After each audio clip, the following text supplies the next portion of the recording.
metro area. If you're just joining us, we'll catch you up to speed. If you've been with us for some amount of time, you already know that we have a shooting at Antioch High School involving a 17-year-old shooter who turned the gun on himself after shooting a 16-year-old girl, injuring another person in the shooting. A third person was injured as a result of the melee that followed the shooting at Antioch High School. We're going to delve into that in the first hour of the show and give you all of the details that we know about. We'll talk to an individual on the scene who was a part of the press conference. He is a reporter. Bo Alford is his name, and he's a reporter on the scene, and we're going to speak to him. He's with Frontlines and Turning Point, and he is, I think, from Lebanon. And Bo will be with us via the hotline in about 15 or so minutes to give us the latest information involving this shooting. Obviously, it is of concern. Obviously, it is reminiscent of something that happened some years ago at Covenant School. It is not in its nature the same thing in as much as we believe the motives are decidedly different. And obviously, the individual, there are fewer individuals that have been killed, but every life being precious. We're going to talk about that during the first hour of the show. Take your telephone calls on it as well at some point, 615-737-9986, 615-737-9986. Ken Weaver's been on top of this story in the newsroom all afternoon long, and we appreciate his efforts. Ken, as always, bust in here if you have any information involving this or any other breaking news item of any sort, and we appreciate Kim's efforts back in the newsroom. Chris Webber is still out. He's ailing, but looky who is back. It is Headless Bell. It's like old home week on the Matt Muprhy radio show on Super Talk 99.7 WTN. It's my understanding that you volunteered for this trauma. Yeah, baby. You want to hear the title? Yeah, let's go. Matt Muprhy and Bell done this in a Kaeh. while. The band is back together. Yeah. We're going on the road. We're doing it, babe. We're doing it, babe. Speaking of that, we're here till 7 o'clock. You're invited to be a part of the show. Thank you for your time and your consideration. I will, the pleasantries, obviously, it's episode 734. It's locked for Trump Day 326. Those are subservient to the news item of the day, which is a very serious matter. As I mentioned, Antioch High School, anytime there's a school shooting, we lean on the resources that we have, and some of those resources you longtime listeners are well aware of. One of them is Brink Fiddler, and Brink and I were talking earlier today. He's with Defend Systems. Of course, he was with the Metro Nashville Police Department for the better part of 2 decades, and it just so happened Brink's all over the place. He's all over the state and all over the country, helping train up individuals, schools, and church groups and group settings, companies, businesses, corporations, event venues, concerts. I mean, all manner of event space type things where people gather. Brink Fiddler is your guy. It just so happens that he was in Nashville today, and we talked earlier, and I said, can you stop by? And he said yes, and Brink Fiddler is here with us in studio. Hello, Brink. Matt, how are you? I'm doing well. Concerned about some of the questions coming out of this Antioch shooting. What are your initial thoughts? So, I mean, it's certainly a school shooting in that it's a shooting that occurred inside of a school, but it sounds like that the shooter's intent was not to harm as many people as possible, which is obviously a good thing, especially considering this started in the cafeteria. Still tragic and still worth the conversation of these guys are having to go in there and see dead kids in school again, right? Right. I mean, a lot of the same officers are responding, a lot of the same detectives are responding that, to be honest with you, still have a really hard time with Covenant. I mean, with just processing that. So, it's a conversation that we need to have about what things we can do better as far as keeping our kids safe in school. No doubt. Anyone that's heard our conversations, they know your level of training and the depth of understanding that you have about these types of events. And I want to, expand our conversation and talk about some of that stuff. But in your mind, do you, and I think you kind of just did, you kind of subdivide. It's all tragic, and no one is suggesting that one is more important than the other, that one means more in terms of conversation than the other. But at the same time, you subdivide these things. There are some examples of people that are just I mean, I think the Covenant School is an example of someone who got it in her mind to go into a situation and indiscriminately kill as many people as possible until such time as she died.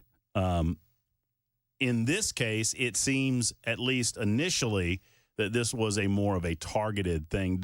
Those things kind of just, they go into different boxes in your head? Definitely, in that there's a lot more quote unquote school shootings that happen that people never even hear about, and that's just shooting on a school property, right?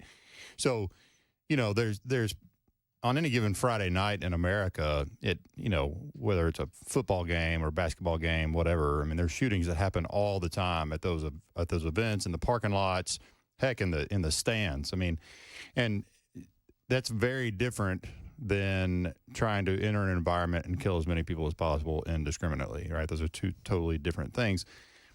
Both are still super low probability and potentially super high impact, though, right, for the people there. I mean, at the end of the day, there's families that don't get to reunite with their loved ones, which is why we don't call them reunification centers anymore, because that's misleading, right? So there's still pain and tragedy and death and trauma, to be honest with you, for a lot of people in both events. It's just the intent of the shooter in each scenario is very different, right? And it's a totally different mindset. And thankfully, in this case, that it was targeted, because a cafeteria, like 11 o'clock, a little after 11 o'clock in the morning. Any crowded environment. I mean, you've got first sessional lunch going. You probably have a school of, I think I saw where Antioch High School is 2,100 students. Correct.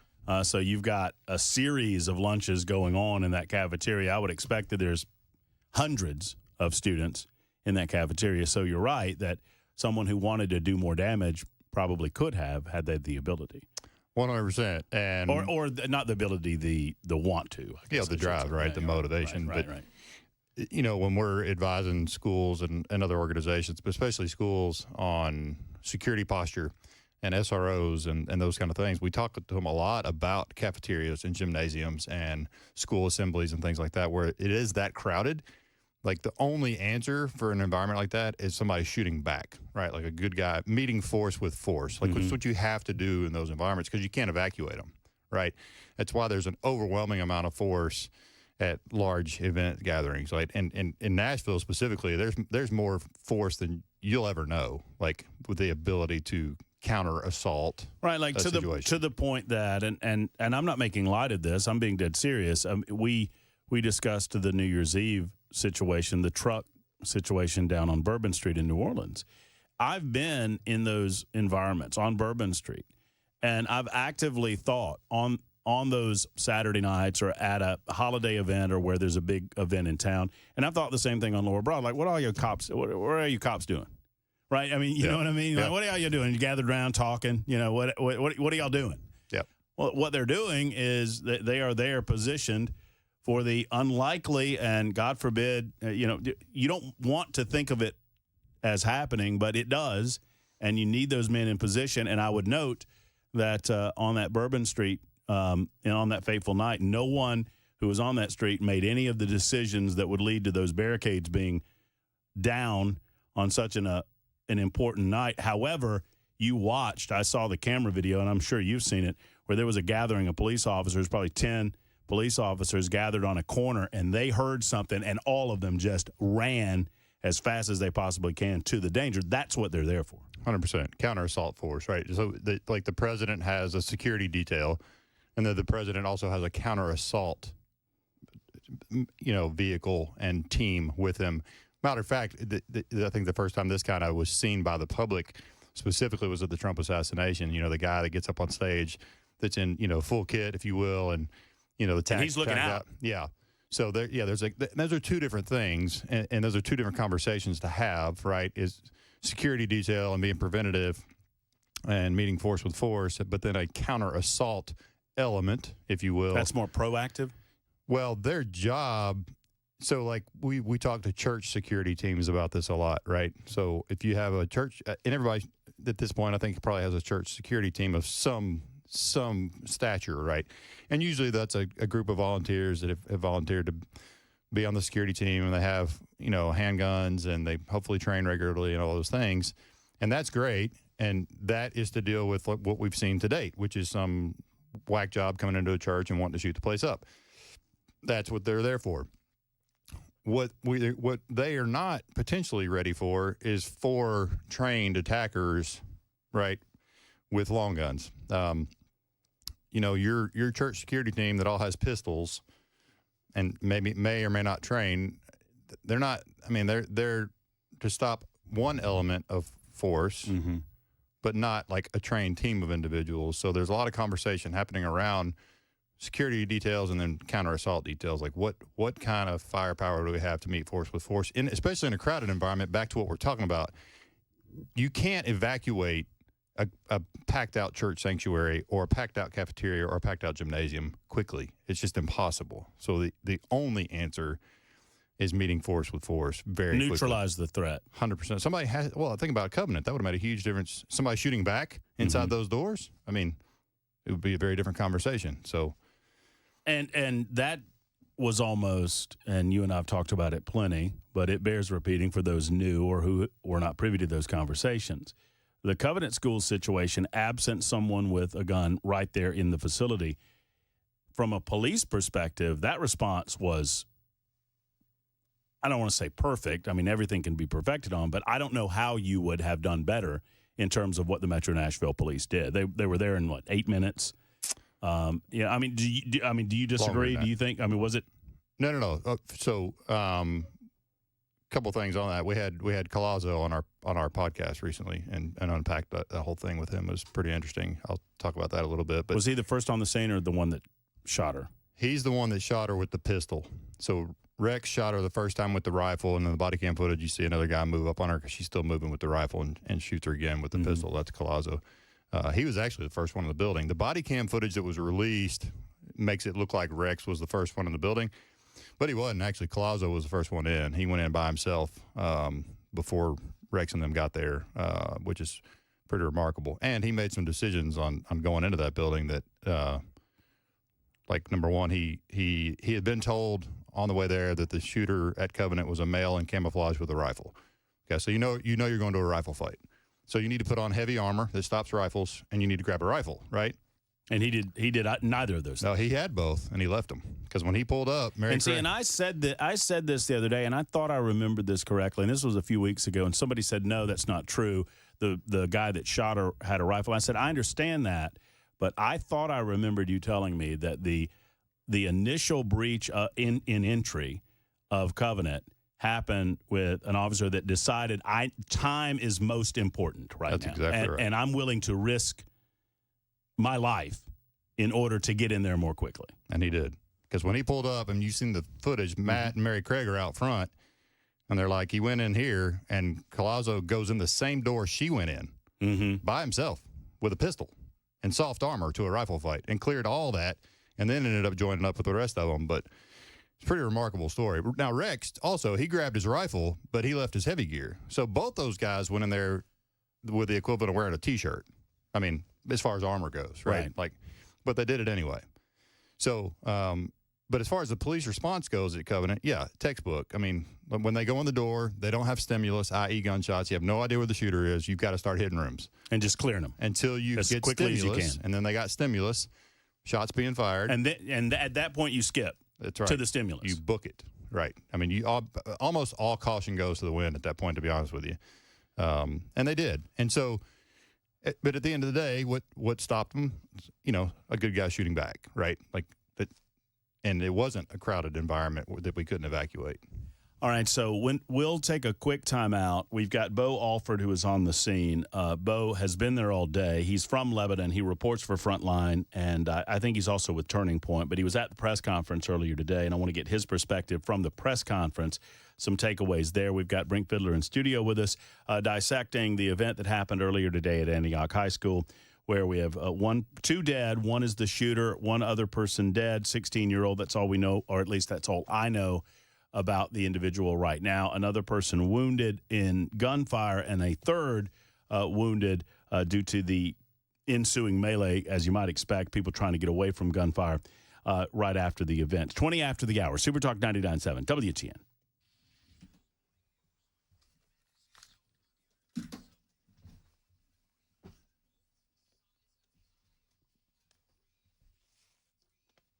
Look for Stoltz Cove. That's one that, just look for Stoltz Cove. You know, one of the first things Brink Fiddler said to me is that, man, that hair is getting really long. I did not expect it to get that long. Well, it is getting long, and in part it's getting long thanks to PAI Medical and the We Grow Hair folks. Here's the thing, folks. I wasn't losing my hair. I did not feel like I was actively losing my hair. I just wanted to check to make sure that I was doing all right. And as a matter of fact, the team at PAI Medical and We Grow Hair, they said, Muprhy, 50% of your hair loss occurs without you noticing it. And that's something that might be happening to you up on the crown of your head. They recommended the laser treatments, about a 45-minute procedure, FDA approved. And obviously, this is non-invasive, but it helps stimulate and promote hair growth. It stops hair loss. And PAI Medical and the We Grow Hair people, they have it. They also have everything for your stage of hair loss, to include the ARTIS robotic FUE procedure, the multi-unit hair grafting transplant procedure, both guaranteed to help you in your hair loss. Call them right now for an appointment, 615-376-6010, 376-6010. Look better and feel better about yourself in 2025. Go to WeGrowHair.com. That's WeGrowHair.com.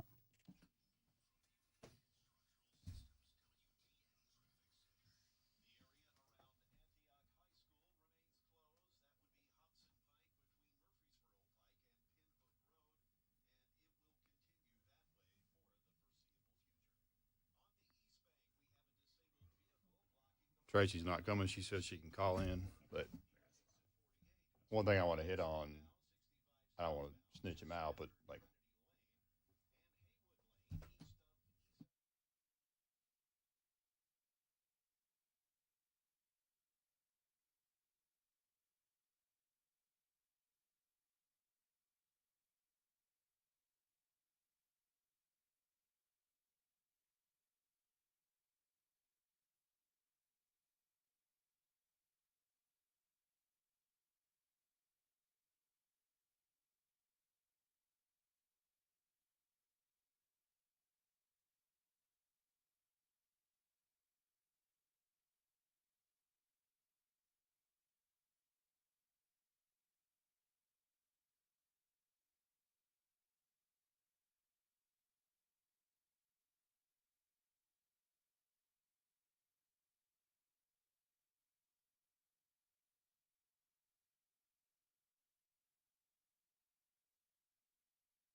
Antioch school shooting. We've got the very latest, including the names of the shooter and one of the victims.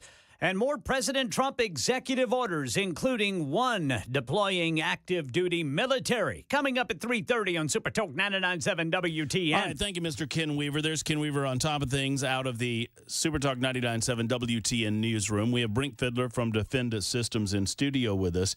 And on the scene right now, and you'll have to control this, Bell, from your place. I can't control it from in here because these phone lines are screwed up. Bo Alford, and I think I have that name correct, is with Frontline, and he has been on the scene. He's out of Lebanon. He's been on the scene at Antioch High School and currently in the media staging area. And we want him on to tell us what he has seen and what he has heard. Bo, thank you for being on with us on the Matt Muprhy Show today. How are you? Yeah, of course. I'm doing all right. Let us know, when did you get there? Give us kind of the lay of the land of what you have seen in advance of the press conference, and then we'll lead up to the press conference. What has been, I mean, obviously it's a chaotic atmosphere with 2 individuals dead and 2 wounded.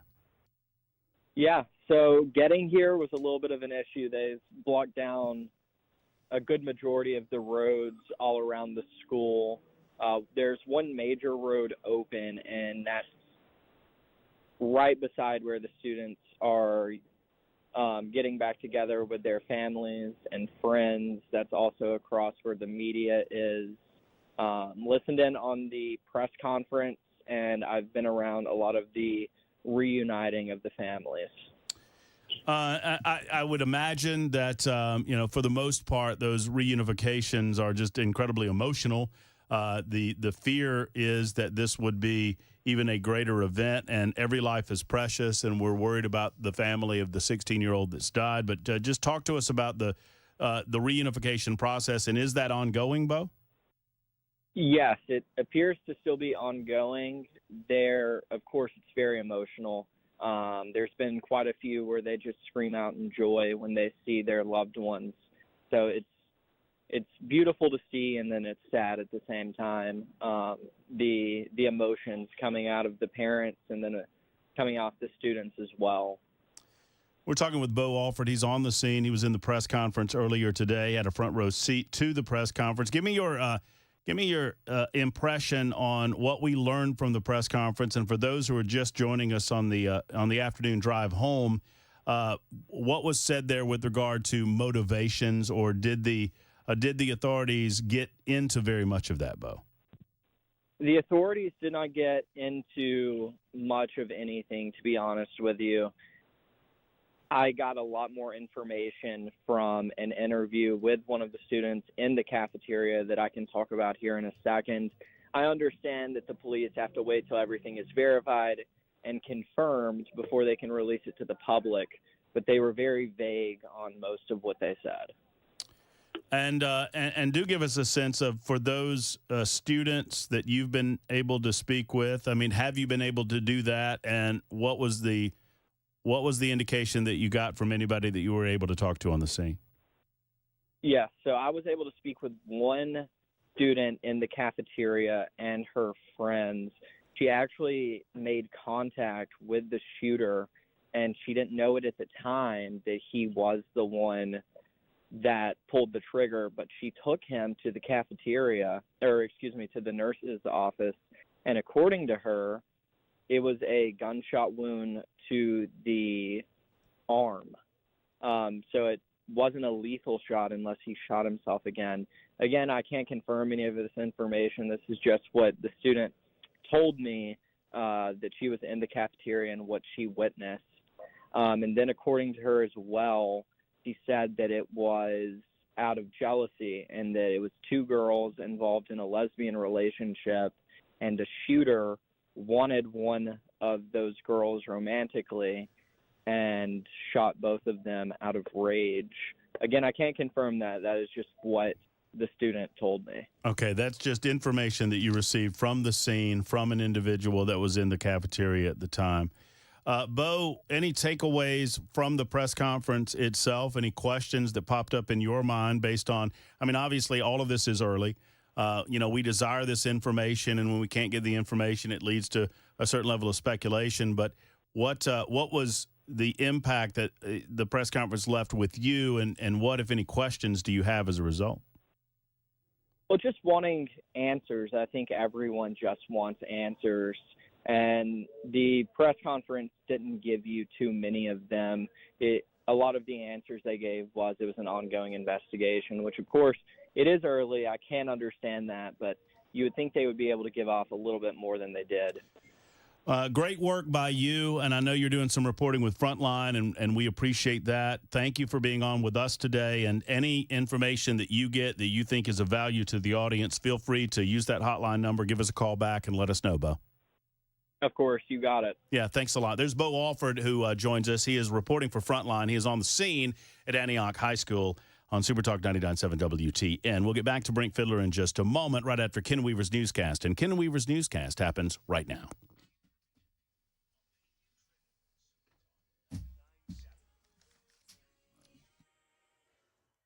I'm Ken Weaver with your top stories. Again, drivers, we've got a big backup. It's going to be the eastbound East Loop downtown because of a disabled vehicle blocking the right lane. We've got a crash. That's another stalled vehicle. This is going to be 40 eastbound right there at Church Street. Then a stalled vehicle blocking the left on-ramp from 65 southbound to Harding Place. 65 southbound after Trinity Lane, you got a crash there. And, of course, Hobson Pike is closed between Murfreesboro Pike and Pinhook Road for the investigation of the Antioch school shooting. 2 dead, 2 hurt in that shooting this morning. Metro Police Chief John Drake says the 17-year-old shooter, a student, went to a bathroom to retrieve a gun, then went to the cafeteria at 11:09 and started firing multiple shots. He struck a 16-year-old Hispanic girl, killing her, and then, according to the chief, turned the gun on himself. From that point, at 11:11, we started receiving calls for service. Officers responded and found the male shooter deceased in the cafeteria. We've been working with our state and federal partners on the identification and notifications of all. Well, they have released the names of the shooter and the 16-year-old killed. The shooter identified as 17-year-old Solomon Henderson, and the girl he killed identified as 16-year-old Jocelyn Correa Escalante. No school the rest of the week at Antioch High School. Efforts are being made to set up counseling for students and staff.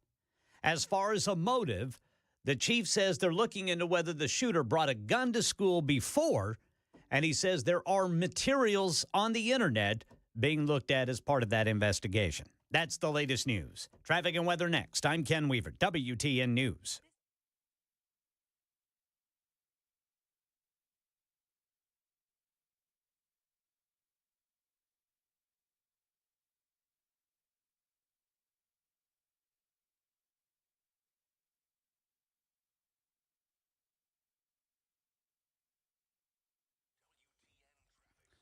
All right, again, eastbound East Loop downtown really backed up because the right lane is blocked by a stalled vehicle. We've got a stalled vehicle with the on-ramp partially blocked, 40 eastbound from Church Street. The left off-ramp lane is blocked due to a stalled vehicle, 65 southbound to Harding Place. And then a crash, 65 southbound right after Trinity Lane. Traffic every 10 minutes every morning on Super Talk 99.7 WTN.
Well, I learned that, Brink. Thanks a lot. Oh, by the way, hello. It's Matt Muprhy and the Matt Muprhy Radio Show on Super Talk 99.7 WTN. Brink and I were just talking about my, what do we call those? My emergency tactical kit. Oh, your tactical emergency casualty care kit or bleeding control kit, trauma kit, whatever you want to call it. And you say that the powder is garbage? You talking about the stop, Like the bleed stop? Yeah, don't Use the powder? No, gauze is a lot better. Now they make a gauze called combat gauze that has that chemical in the gauze to help with clotting. That's better. Yes, way better. Because you got to. I mean, we're not going to go into wound packing, but you got to pack the wound to stop the blood from moving to form a clot. I did not tell you this story. I mean, we were talking about a lot of this different type of stuff in various scenarios during the break. By the way, very serious situation over at Antioch High School, and we're discussing that with my man Brink Fiddler of Defense Systems, who's joining us in studio today. If you have any questions or thoughts or concerns or just confusion about anything involving this high school shooting or any mass casualty event, here's your guy, and he's in studio with us until 4 o'clock, 615-737-9986. No, I was mentioning that because we had over the Christmas holiday, there was a green bean can incident in which Erica cut the tips of her fingers, one of them severely, and actually it was Thanksgiving. I apologize. Okay. And should have gone to the emergency room for stitches. But we didn't want to go sit in the emergency room on Thanksgiving. And it was kind of a judgment call, right? And so I eventually went to CVS after, about, 45 minutes of pressure. And if you held pressure, there was no bleeding. But, without pressure, the bleeding started again. So you got to fix that. And it's right on the tip where you can't really get any appropriate adhesive bandage. Yep. And I will admit to you that I had my tactical gauze out of my kit, and I was like, do I really want to open up my gauze for this? Probably not. You talking about your combat gauze? Yeah. That's really expensive gauze. That's what I thought. Super glue. But don't tell anybody. But super glue's better? Super glue's good? On the tip of the finger like that? Yeah. Super glue works. But then they have a thing called zip stitch now, too, that might work up there. I brought up super glue, and I got told that people involved did not want any sort of diseases. And I thought, well, you want to stop bleeding? Yep. We don't want to go to the emergency room. They also have a liquid Band-Aid. It's very similar. I bought that, too, but I was told no. Her cousin, who is a nurse, said don't use the liquid Band-Aid because of infection. And so I got outvoted. But I wanted to go liquid Band-Aid. We always say if we're trying to control bleeding, then we're trying to control bleeding. The infection is the surgeon's problem, potentially. That's what I thought. But what just there's I think that's the difference between boys and girls. Well, no. Process. Right there. That's the difference when you asking a nurse and asking like a paramedic or an EMT or like a combat medic. Right. And infection is the next guy's issue. Yeah, let's control the bleeding. No offense to those who are infected, but that's somebody else's. We got to get the bleeding stopped right now. Otherwise, you're not going to get to the infection problem. I'm glad you didn't put a tourniquet on her for that. I thought about it. That's good. I thought about it. So I could just throw out the bleed stop, the powdered stuff. And it's a huge pain for the doctors to clean all that out. It seemed a huge mess. To try and deal with it. Yeah. Seemed a huge mess. That's why they put it in the gauze now. And that makes sense. Yeah. Jason's in Smyrna with a question for Brink Fiddler. We're talking about Antioch High School. And, well, before I get to Jason, by the way, and thank you for not going to him yet, Bill.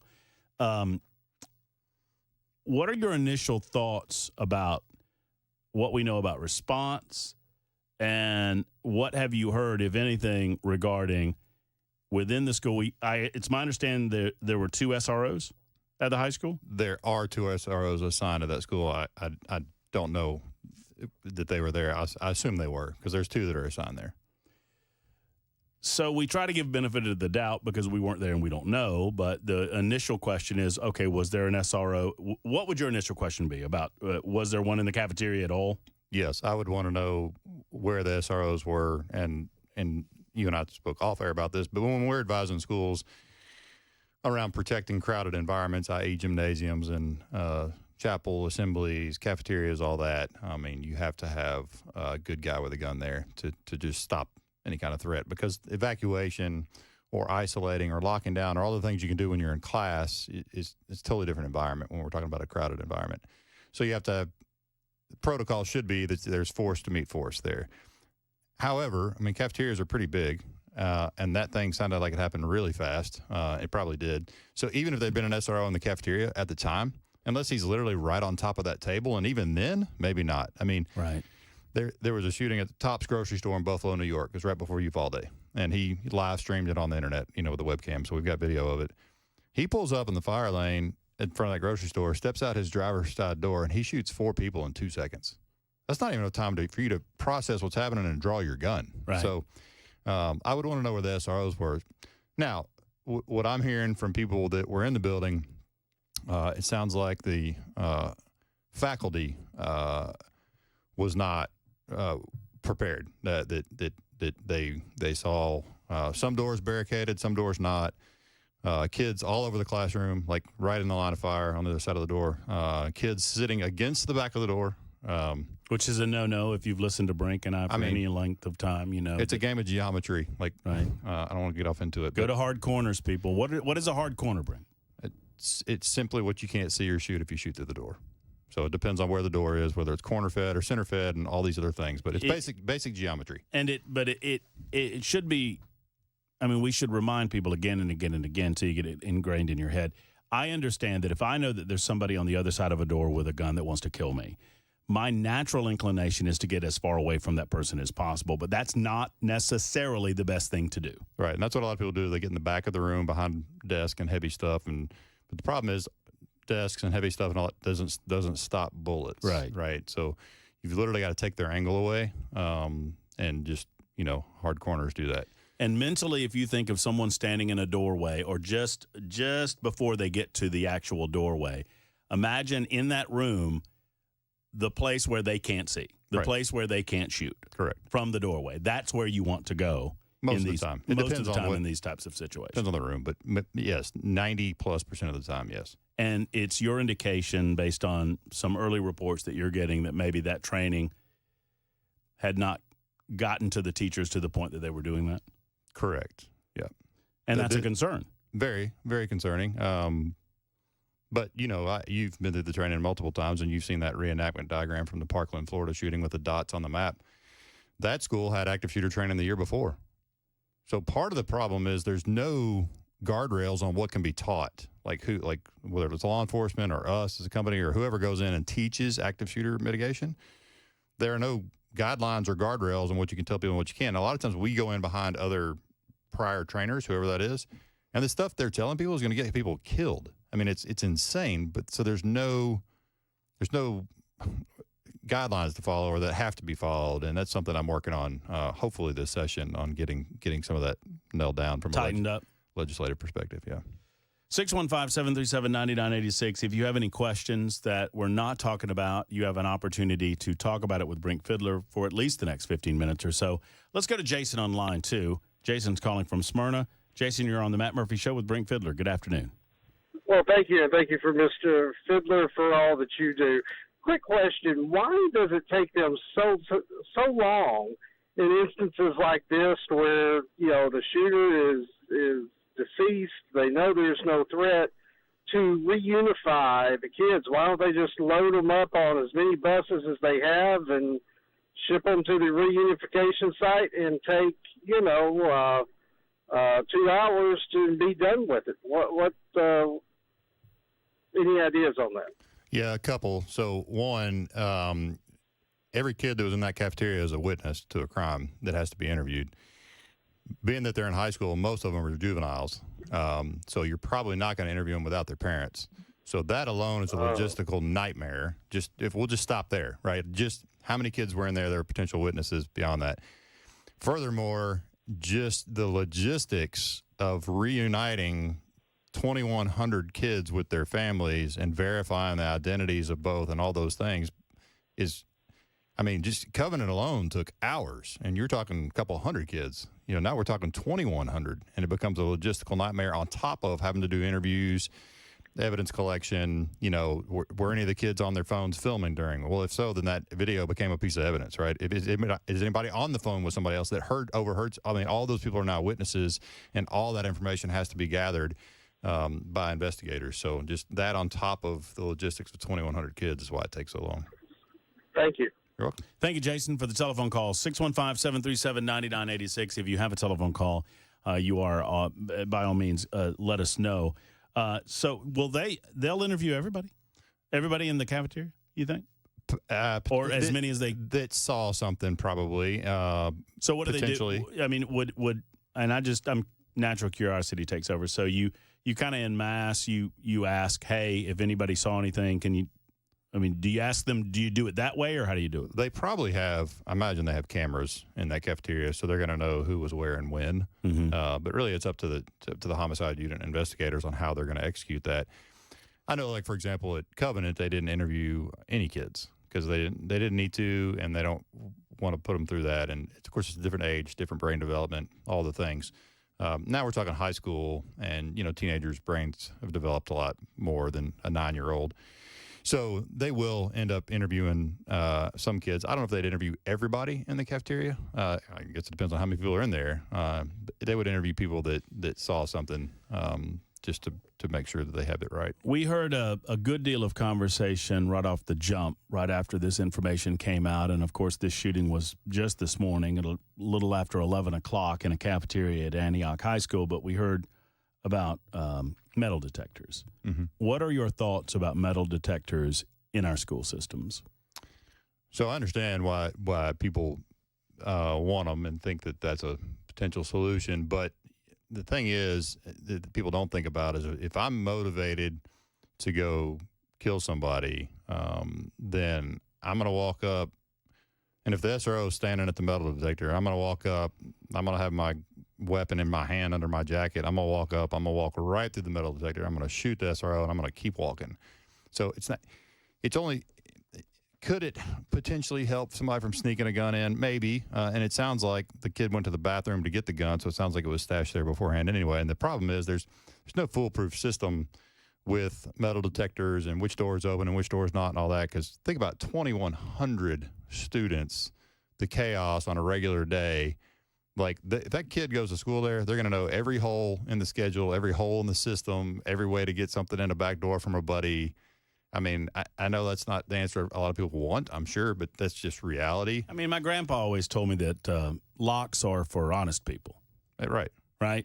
100%.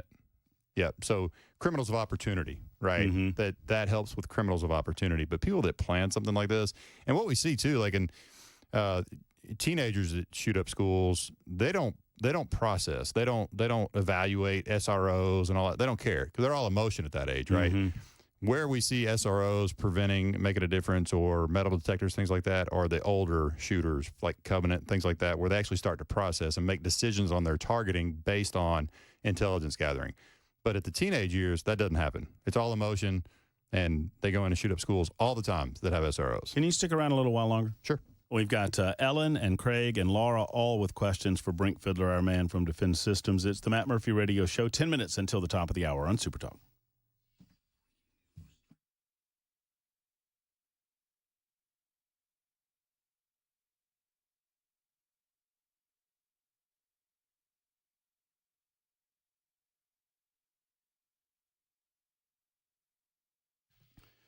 So last year, Dr. Stephen Poss was growing in Brentwood, growing in Murfreesboro, and he brought in Dr. Brian McLaughlin to join the Sleep Apnea and TMJ Solutions Center. Now they have plenty of appointment time available for you. If you've noticed that you're not sleeping well at night, if you've noticed that you don't have the energy levels that you want in the morning time, and you feel like you should have had enough sleep, maybe you have sleep apnea, maybe you're not sleeping through the night, and maybe you need to contact Dr. Stephen Poss, Dr. Brian McLaughlin, and the Sleep Apnea and TMJ Solution Center. Particularly if you've been diagnosed and you find yourself to be CPAP intolerant, you just can't wear it. If you have mild to moderate sleep apnea, there's an FDA-approved device. I have one of these devices. I went through the process. Dr. Poss, he's so good. They do a 3D scan of your mouth. They fit your customized appliance to your teeth, not to anyone else's. And so the fit is incredible. You don't notice it. When you go to sleep, you sleep better at night. You sleep through the night, holds the jaw forward. You sleep better. You don't snore, so your partner benefits as well. It is such a win for everyone involved. 2 locations, Brentwood and Murfreesboro, and they're in network with your insurance company. Odds are, all you have to do is call the gang at the Sleep Apnea and TMJ Solution Center. Start your journey at drposs.com. That's drposs.com. Tell them I sent you to the Sleep Apnea and TMJ Solution Center.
Antioch High School shooting. We've learned the identities of the two people killed. Police are looking at the internet for a motive, and parents anxiously awaiting as 2,000 students are being bused from the school to a reunification site. Hear what they're saying coming up at 4 on Super Talk 99.7 WTN. It is 3:57, Super Talk 99.7 WTN. Matt Muprhy and Brink Fiddler in studio with us. Brink is an absolute expert on the subject, and so we brought him in and are keeping him in as long as you have concern and have questions. Obviously, we just heard from Ken Weaver that they are still reuniting individuals. You spoke to that. For those just joining us on the show, I just want you to reiterate this. It's a longer process because it needs to be, because you're not only making sure that you understand who saw what, but you're also processing a crime scene, and you need to make sure that you're delicate in doing that as well. And you're dealing with traumatized young people. Yeah, and people are also assuming that every teenager is cooperating with this process and not using it as an excuse to just take off and go to the park or whatever either, right? So, I mean, it's logistically, it's way more complicated than people understand. That, and you have to confirm that every child you're releasing is the correct child going to the correct person. Like, that's a thing too, right? Those kids are in our care and we're getting ready to turn them over to an adult. You've got to absolutely confirm that that's where they're supposed to be. Plus, moving 2,100 students that don't normally ride the bus. I mean, think about it. What I don't quite understand, and I think I have this, Ken, if you're back there. Yes. They're moving all of the students to a different location and then reuniting them? That's right. Yes. Why are they doing that? Well, because for one thing, SWAT had to go in and make sure there were no other threats. Okay. And another reason is kind of what Brink talked about earlier. They've got to make sure that these kids are who they say they are, and the parents are their actual parents. And then they've got to make sure these kids are safe through this entire process. And you consider, Brink, the entire school at that point is the crime scene, I would guess. 100%. And so much so, like, talking about the Covenant for just a second, like, we were there that whole week just trying to help with whatever we could. But one of the things we did is that Thursday after Covenant happened, we were helping getting the teachers' cars back to them. They couldn't even take their cars because their cars were part of a crime scene that day. So they had to leave all their vehicles up there, and we didn't want them coming up to the school and seeing the bullet holes and all that stuff. So we were driving them down for them. But right. Plus, all the first responder vehicles that are there, where are the parents going to park? Right. I mean, it's mass. So that's always done at an off-site location. Yeah, you just move. Plus the trauma. You get them away from the trauma of the day. Ellen and Craig and Laura, and if you have a call, Brink's going to stick around with us for a little while longer on the Super Talk 99.7 WTN and the Matt Muprhy Show. It is 4 o'clock right now. It's time for Ken Weaver in the news on Super Talk.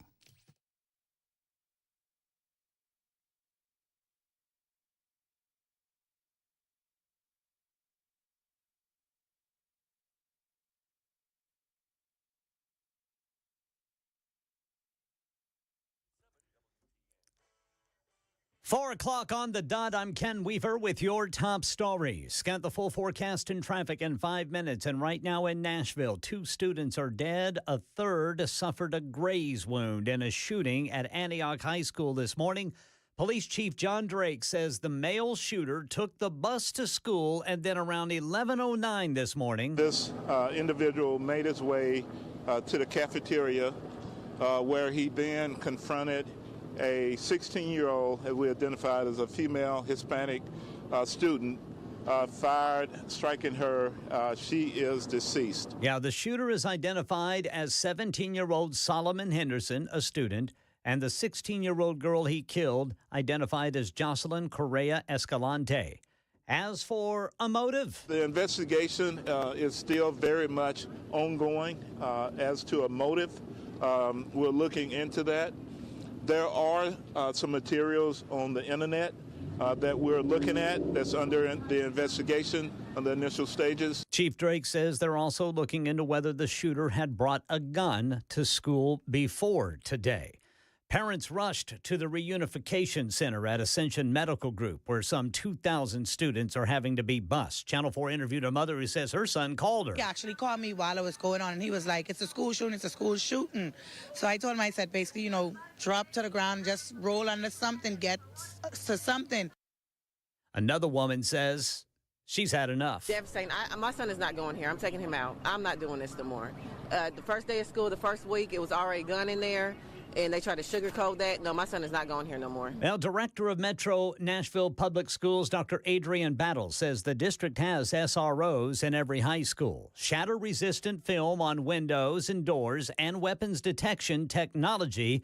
But they didn't stop what happened today. I know there are questions about whether additional steps, such as stationary metal detectors, should be considered.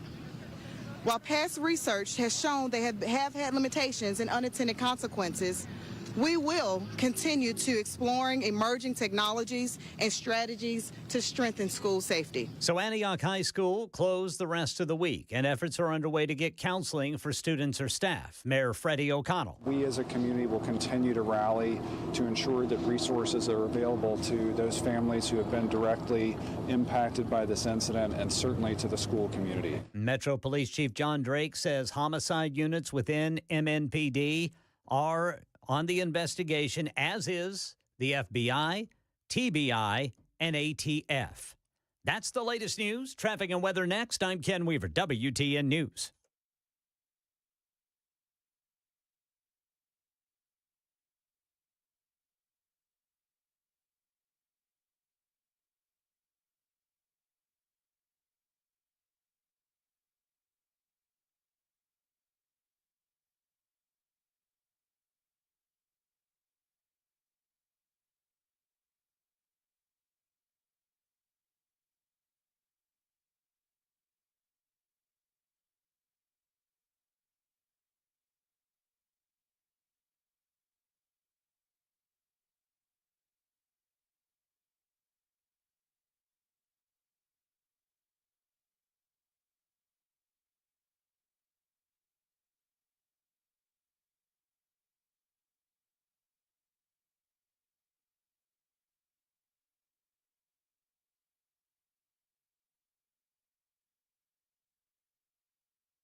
All right, 24 eastbound near James Robertson Parkway. This is going to be the East Loop downtown. You still have the right lane blocked, and that is really backing things up, according to TDOT. We got a crash 24 westbound right before Shelby Avenue.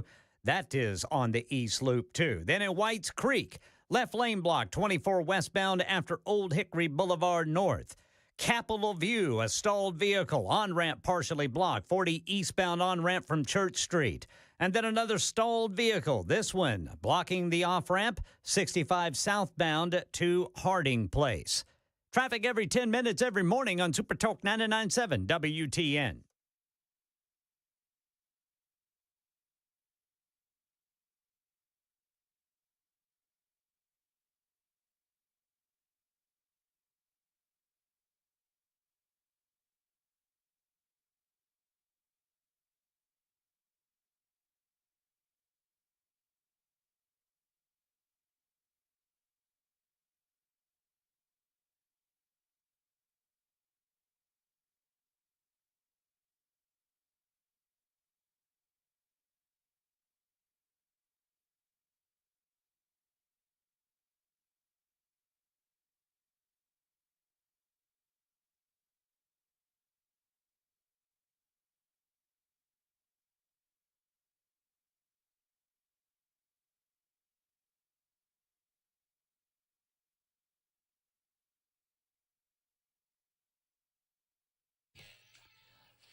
It is Super Talk 99.7 WTN. My name is Matt Muprhy. This is the Matt Muprhy Radio Show. Thank you for being around with us. 7 minutes after 4 o'clock, we will turn our attention to other matters in the news coming up a little bit later on this hour. As a matter of fact, at 4:35 this afternoon, we'll be joined by Stuart Parks. I initially met Stuart as he was running for the 5th Congressional District seat that was created by redistricting in the state of Tennessee by the General Assembly some years ago when I first got, I guess it was 2022.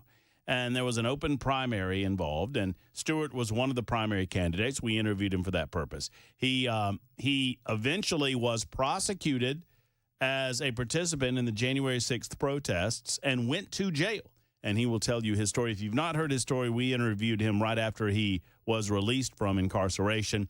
He'll join us at 4:35 this afternoon. We'll talk about some of the actions for Donald J. Trump, the 47th president of the United States of America, 2 days into his presidency. That's obviously very important as well. Reverend Woke over there in Washington, D.C., has apparently woken the spirit of some in the Christian faith, in as much as many leftist pastors are now telling me on social media that I'm not a real Christian if I believe that we need to have border security in the United States of America. Apparently that's a thing now. We will discuss within the 5 o'clock hour on Super Talk 99.7 WTN. Bell Case, by the way, Bell Case Behind the Glass, Headless Bell is back, baby, for more suffering at the hands of Matt Muprhy, and I'm proud to have you. Hello, Bell. I volunteered for this, sir. I know you did, and I appreciate it. So is being a real Christian sort of like being a real libertarian? You're not really one unless somebody says you're not? Apparently so. Okay. Apparently nowadays it is. That's as best I can tell, considering that Reverend Woke in Washington, D.C. wanted to point fingers at J.D. Vance and Donald Trump for having the audacity to suggest that America has borders. But right now, we are talking clearly about Antioch High School and the shooting there. We have a name of the shooter. Ken Weaver obviously is obligated as a newsman. He's going to provide you that name. I don't feel the need to repeat it necessarily, except to say that the 17-year-old was a student at Antioch High School, boarded the bus this morning, went to school via the bus, and there is some confusion about whether or not he had the gun on him or whether or not he retrieved the gun from a bathroom. That's yet to be figured out. Brink Fiddler's with us. The chief says that he retrieved it from a bathroom. Is that what he said? That's what the chief said. Okay. Well, I mean, I'll believe the chief then.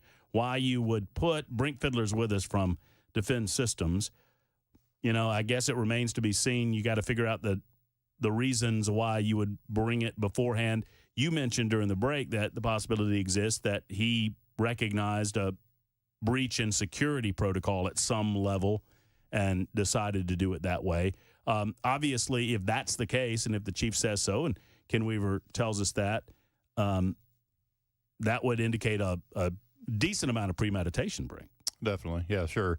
And obviously there's patterns to everything, including security. So, and kids are going to pick up on that stuff. I mean, kids are sharper than we give them credit for. But, my understanding at the press conference, there was some talk about the technology in use, whether it's the forced entry protection on glass, i.e. laminate, that everybody knows about now because of Covenant, or I believe Metro Schools uses some artificial intelligence weapons detection on their camera systems, and that's great. But if those cameras don't see that gun, then they can't alert anybody. And so if the gun wasn't actually brandished until the time of the shooting, I mean, that's great to have that technology. Okay, now we know a gun has been pulled.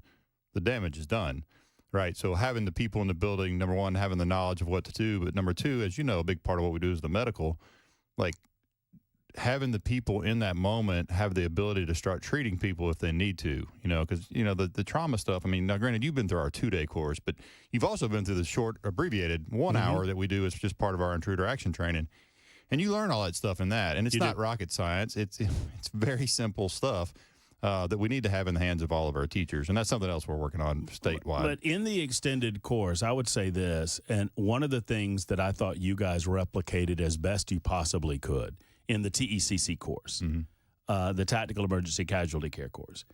That second day, that scenario that you take us through, where we have to do a variety of different tasks, you encounter people in foggy and dark conditions, there's just an absolute chaos going on around you. I think you fired rounds at some point during that to simulate gunfire happening and what you should do if you're near the gun. I can easily understand why when people encounter something like this, they just freak out. If they've not been properly trained, they're I don't know if it's just a flight instinct that kicks in or whatever, but you can understand why people would just want to run in mass to get away from an event like this, which goes back to what you were saying about cafeteria safety, how it's so much different than isolated room to room. Yeah, fight, flight, or freeze, right, it takes over for people. And we try and just it's stress inoculation training, right, so that you can perform. And I remember you telling me that when you came through the course, initially you thought day 2, you're like, I thought that was a bit much. He said, and your quote to me was, and then I saw the body cam footage from Covenant, and I heard the sirens, and I saw the smoke, and it now 100%. You have 1,000 different things impacting your it's stimulating you. Yep. And you have to cut through 1,000 different things and make sure that you understand what is most important. You have to categorize that in real time while the most stress and the most adrenaline you probably ever experienced in your life is happening to you. That's right.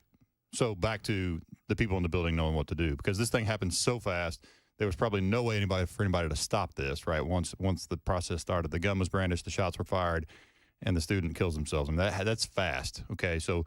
Okay, understood. But do the people in the building know what to do? It sounds like the answer was no for a lot of them. And medically, was every faculty and staff member in there trained, or are they? Or obviously, I believe they should be to be able to treat those things. Because how long is it going to take EMS to get in there and start treating people and all that? Minutes, not seconds. And right. From the class, of complete femoral disruption, you're dead in less than 3 minutes. And what we have learned, and Brink just referenced it for those new listeners that join us in the 4 o'clock hour, is that based on some eyewitness reports, that there did not seem to be a lot of repetition in terms of training. There did not seem to be a lot of. Well, it didn't seem that the teachers. I'm trying to be delicate here. Consistency and performance. That's the word I was looking for. Consistency. There wasn't a lot of consistency in terms of what we are supposed to do. Now, I don't know when Antioch High School was trained up, but the training, whether you use Defense Systems or any company, I don't care who you use. Bottom line, I think Defense Systems is the best. Don't get me wrong, but I'm not trying. I don't want this to come off as a pitch for your company. At the same time, you gotta repeat this even to the adults over and over and over again, so that they when they hear the shots, even if they're far away, they understand what their role in that moment is. Right, and that is their immediate environment. Maybe they're in a classroom. Secure that classroom. Get the students in the safest place within the classroom. Or evacuate, depending on where they are. Right, and that's, decision making. That's the thing about good training, and not necessarily ours, like you said, just good training will do is it gives you the ability to make good decisions for yourself in the moment, right? There's no one-size-fits-all answer to all this stuff. So what we try and do is give you tools to make decisions for yourself. Because at the end of the day, 2 things have never been more important. Number one, your ability to make good critical decisions under stress and do it immediately because of the speed with which these unfold. And also the ability to treat yourself or other people from a medical perspective because of the amount of time before you get help. I want to revisit this question because several people on the super text line are asking it. We just talked about it last hour, but let's do it again. Do you think metal detectors are a good thing for the schools to implement? So back to your grandpa about locks are for honest people. Metal detectors kind of are too, because at the end of the day, if I'm a kid that's motivated to come in and shoot up a school, I'm going to have that gun under my jacket in my hand. I'm going to walk up to the metal detector, and if the SRO is standing there, I'm just going to walk up and shoot him and just keep walking. So it's not actually going to stop me. Will it make it more difficult for me to potentially sneak a gun in and hide it in there for an event like this? Potentially, sure. So I'm not, hear me when I say I'm not opposed to them. But it's also what we find with them, it has to operate as a school too, right? So how long does it take to get 2,100 process all of those kids in there? You got 2 SROs. Right. Go to a Titans game, go to a event at Bridgestone, whatever. How many security personnel are up there manning those things? A lot. Yeah, to keep things moving so you can get in and out. I mean, imagine it would take hours to do it correctly every day, right? So, and Adam texted me also that's on our team as a quick reminder. It's also it gives people a false sense of security, right? Because they rely too heavily on technology and on metal detectors. Oh, we're good, right? And then you let your guard down. And so it's a good point. if you wanted to have metal detectors or the technology, because I think at Nissan it's a different type of it's not a metal detection technology, right? It's different in terms of how it identifies things on a person's body. Yes, it's a scanner. Yeah, right. Yep. So, but still, either way, there are multiple people manning each entry point. Yes. So you're talking about turning 2 SROs trained to 6 or however many to process the number of students you would have to process. It's an elevation of the environment that I don't think we recognize the manpower that it would take to implement. And time. Sure. Yeah. Speaking of time, it's time to take a few telephone calls. Many of you asking questions of Brink Fiddler. I believe Ellen will be first out of Lebanon. Ellen, thank you for your call. Good afternoon. Welcome. Yes. Hello. I know that several years ago there was a test made where rodents were put into a maze, and they turned on each other. So our schools are getting larger. This is taking the children out of their familiar places and placing them with other children who are out of their familiar places. Don't you think this is a contributing factor to what is going on with the shootings in our schools today? I think, she's talking about the growth of schools and taking kids out of the environment. I mean, that can certainly. The schools are getting much larger. They are. And at that age, you're all emotion too, right? I mean, you're everything's the end of the world. I mean, just it's how it is being a teenager, and so that can be exacerbated certainly by moving schools. Matter of fact, it hits near and dear to me. A very good friend of mine's teenager several years ago committed suicide, and one of the things that was a contributing factor to that was changing schools and changing their friend environment and all that. So that can be traumatic, but there's a lot of things I think that go to this problem, and at the end of the day, I think it's a family problem and a heart problem. Well, that's part of it, I do feel. But when you consider the maze problem with the rats, they were rodents, I'll say rodents, because these children are certainly not rats. They turned on themselves. The rats did. The rodents did.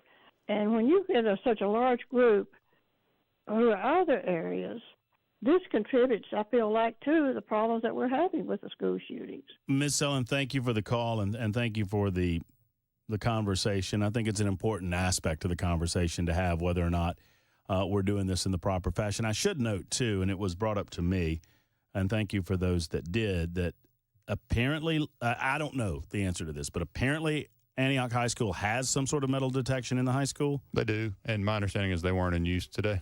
But they do have them. Now, how many entrances and how often are they used? I don't know any of that information, but they do have them, and what I'm hearing is they have them and they were not used today. But we're also hearing that the gun had been pre-placed. Correct. So, so we need to figure out all of that before we put the pieces together and start, pointing fingers. I think. Right. I'm trying to be fair to these folks.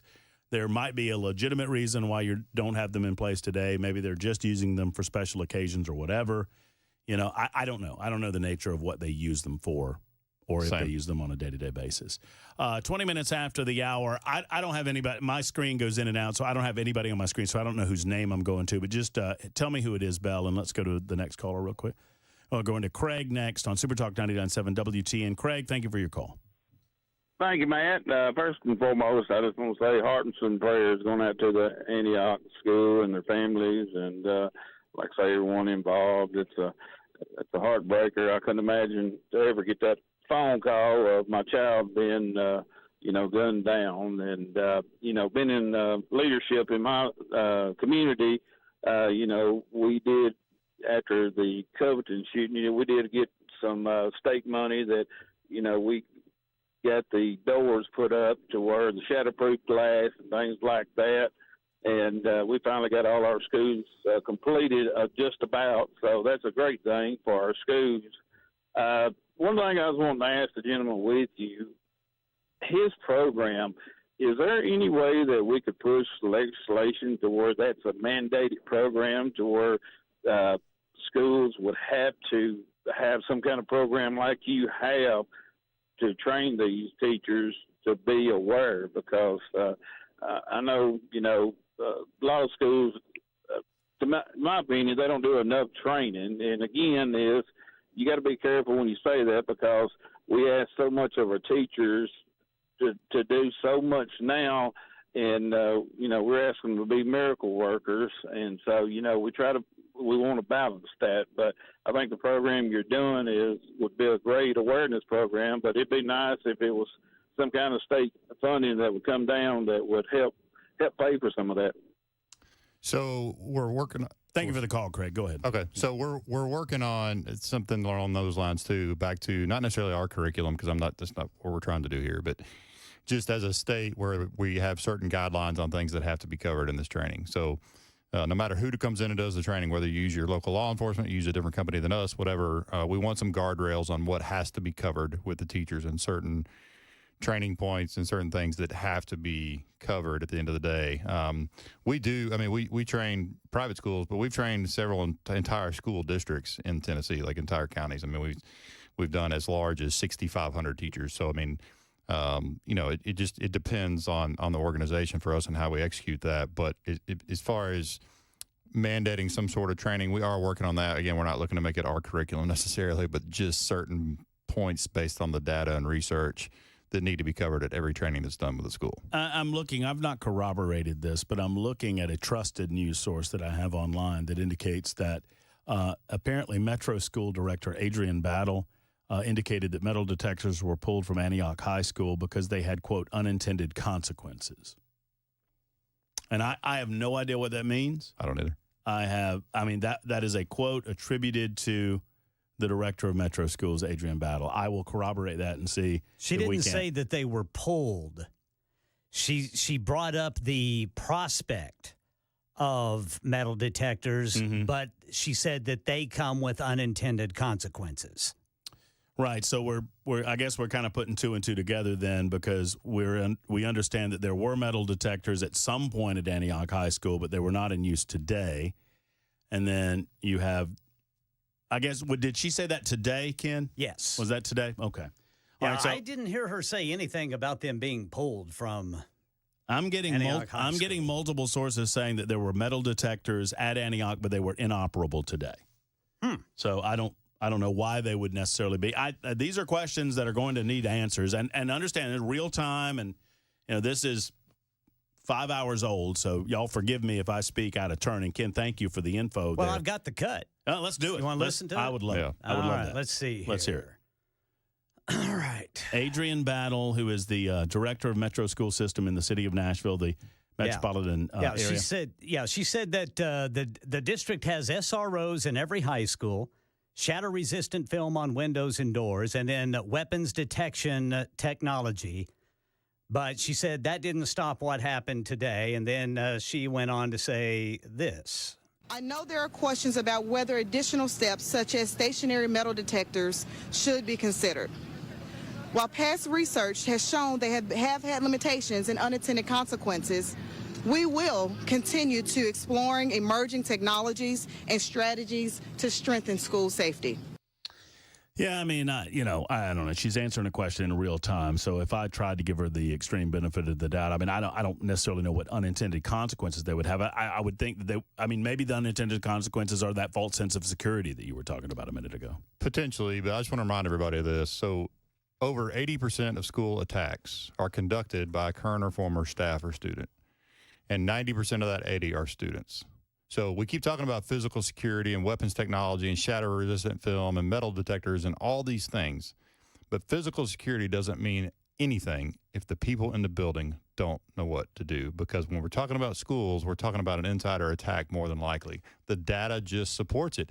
Now, our big ones, our Uvaldes and our Sandy Hooks that were an outsider, of course, I understand, and even Covenant, while we're talking about, I agree with all the physical security technology, but back to false sense of security.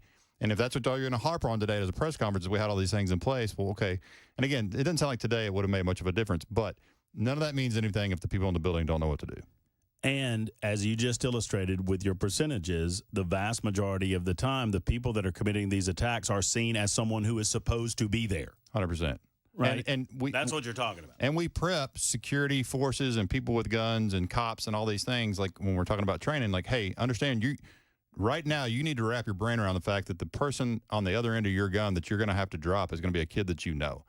Probably a kid that you loved on. Probably a kid that you tried to intervene with. this is the person you're going to have to shoot. You need to wrap your head around this before you have to do it. Many of you want to ask a question of Brink Fiddler. We will do so next. It's 26 minutes after the hour as we continue breaking all of this down on Super Talk 99.7 WTN.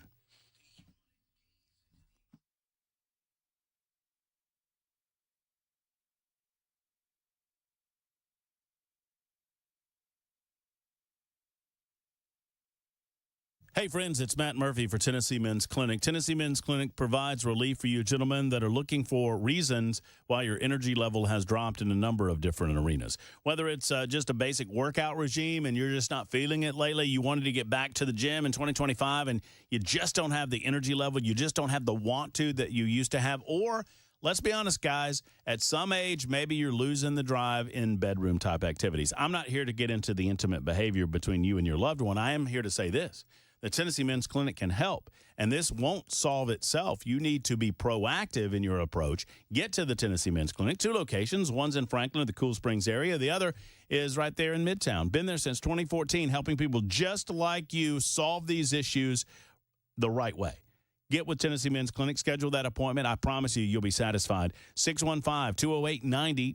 208-9090 for our friends at the Tennessee Men's Clinic.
Antioch High School shooting, identities of the dead, and hear from some of the parents anxiously awaiting their kids at reunification. This is a long process. We got it coming up on Super Talk 99.7 WTN.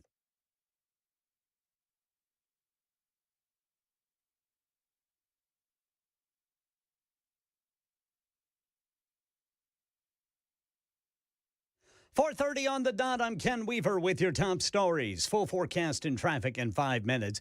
2 students are dead and a third suffering a graze wound in a school shooting today at Antioch High School. Police Chief John Drake says the male shooter took the bus to school, then before noon walked into the cafeteria and killed a female student.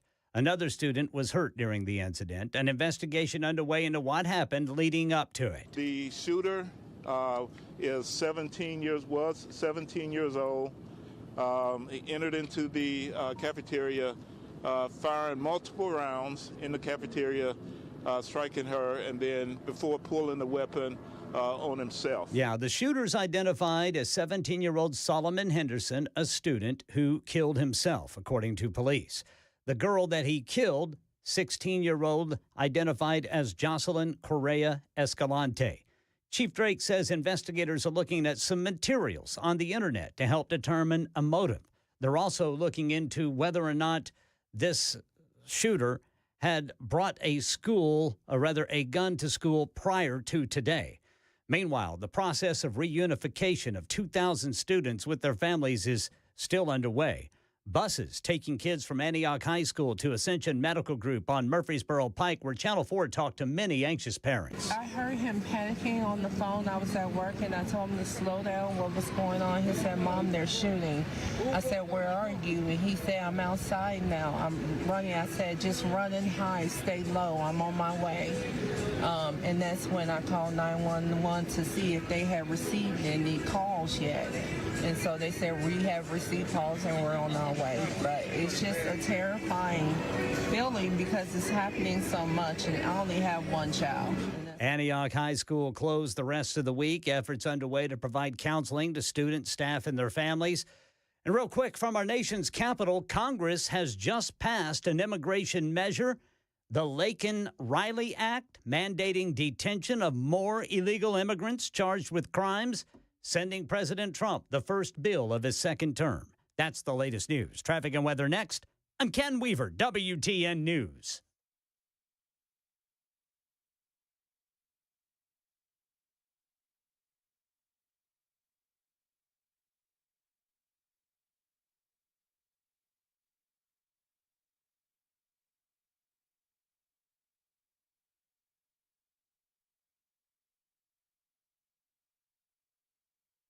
Hey, friends, it's Matt Murphy for Stoltz Co. If you're thinking about building on your property, if you're thinking about, more importantly, if you're thinking about bringing in a building on your property, stop thinking along those lines.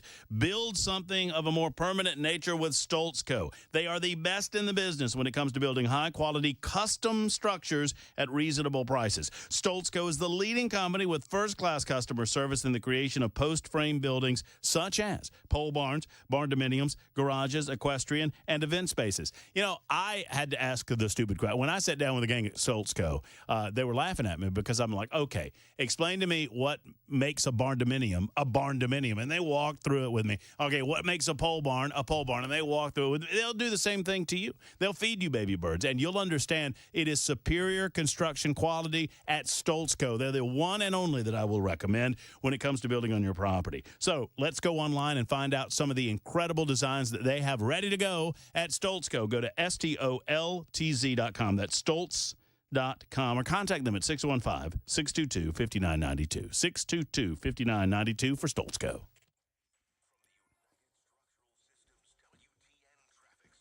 All right, we got problems going both directions. East Loop downtown. Eastbound near James Robinson Parkway, got a disabled vehicle blocking the right lane. Then we have a right lane blocked by a crash going westbound before Shelby Avenue. Whites Creek crash blocking the right shoulder, 24 westbound after Old Hickory Boulevard North. That's exit 40. And, of course, Hobson Pike still shut down between Murfreesboro Pike and Pinhook Road for the investigation into the Antioch High School shooting today. That's the latest traffic. We've got it every 10 minutes every morning on Super Talk 99.7 WTN.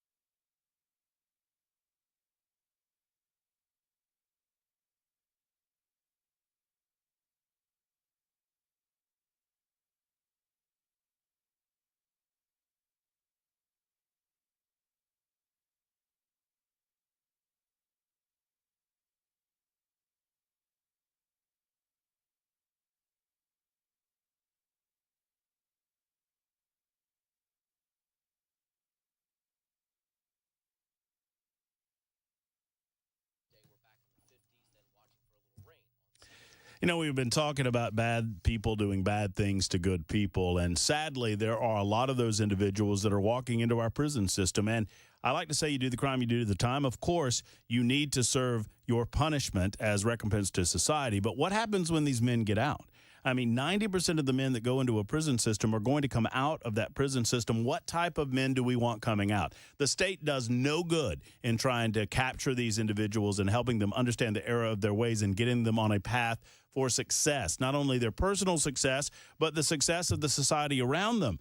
Men of Valor is that organization that I believe in. Men of Valor helps reintroduce men to the good ways of life and helps them become productive members of society when they get out. They turn an over 50% recidivism rate within 3 years to a less than 15% recidivism rate. Their graduates, less than 15% of their graduates return again to the prison system. Why? Because of the power of God Almighty. That's why. Men of Valor needs you, job partners, Bible study teachers, mentors that disciple men in their everyday lives. Will you join them? Go to movministry.com to find out more. movministry.com. And join me with Men of Valor.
Hello, friends. It's Matt Muprhy, and let's talk for a moment about your hearing. Brentwood Hearing Center is my go-to choice for all things hearing aid or hearing device needs. And right now, their team of audiologists and doctors have a brand new product to tell you about. This is very exciting. It's called the Phonak Sphere. You know, when you think of hearing devices, you probably think of the old school hearing devices. Well, think that way no longer. I mean, these new technologies are incredible, to include the Phonak Sphere, which is dedicated to helping patients hear well in situations where there's extensive background noise. It has a computer chip which is completely dedicated to addressing speech inside of that noise. It subdivides the speech and the noise, and it elevates the speech above the background noise. So if you're at a cocktail party, you're at a football game, and you can't hear people around you, it elevates the speech around you and eliminates the background. Give Brentwood Hearing Center a call for any and all of your hearing needs. 615-377-0420, 377-0420, or visit them online at BrentwoodHearingCenter.com. Better hearing for a better life at Brentwood Hearing Center.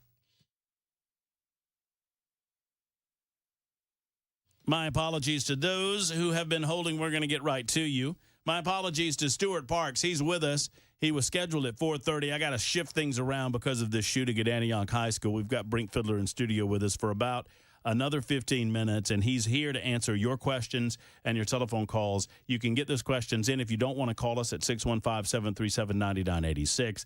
That is via the super text line. We are appreciative of all of you asking questions, and I thank Stuart for bearing with us. He's in, as I say, with a pardon in his hand, which is pretty nice. He's got a pardon from Donald J. Trump. Not all of us can say that. We'll talk about his journey coming up in just a moment.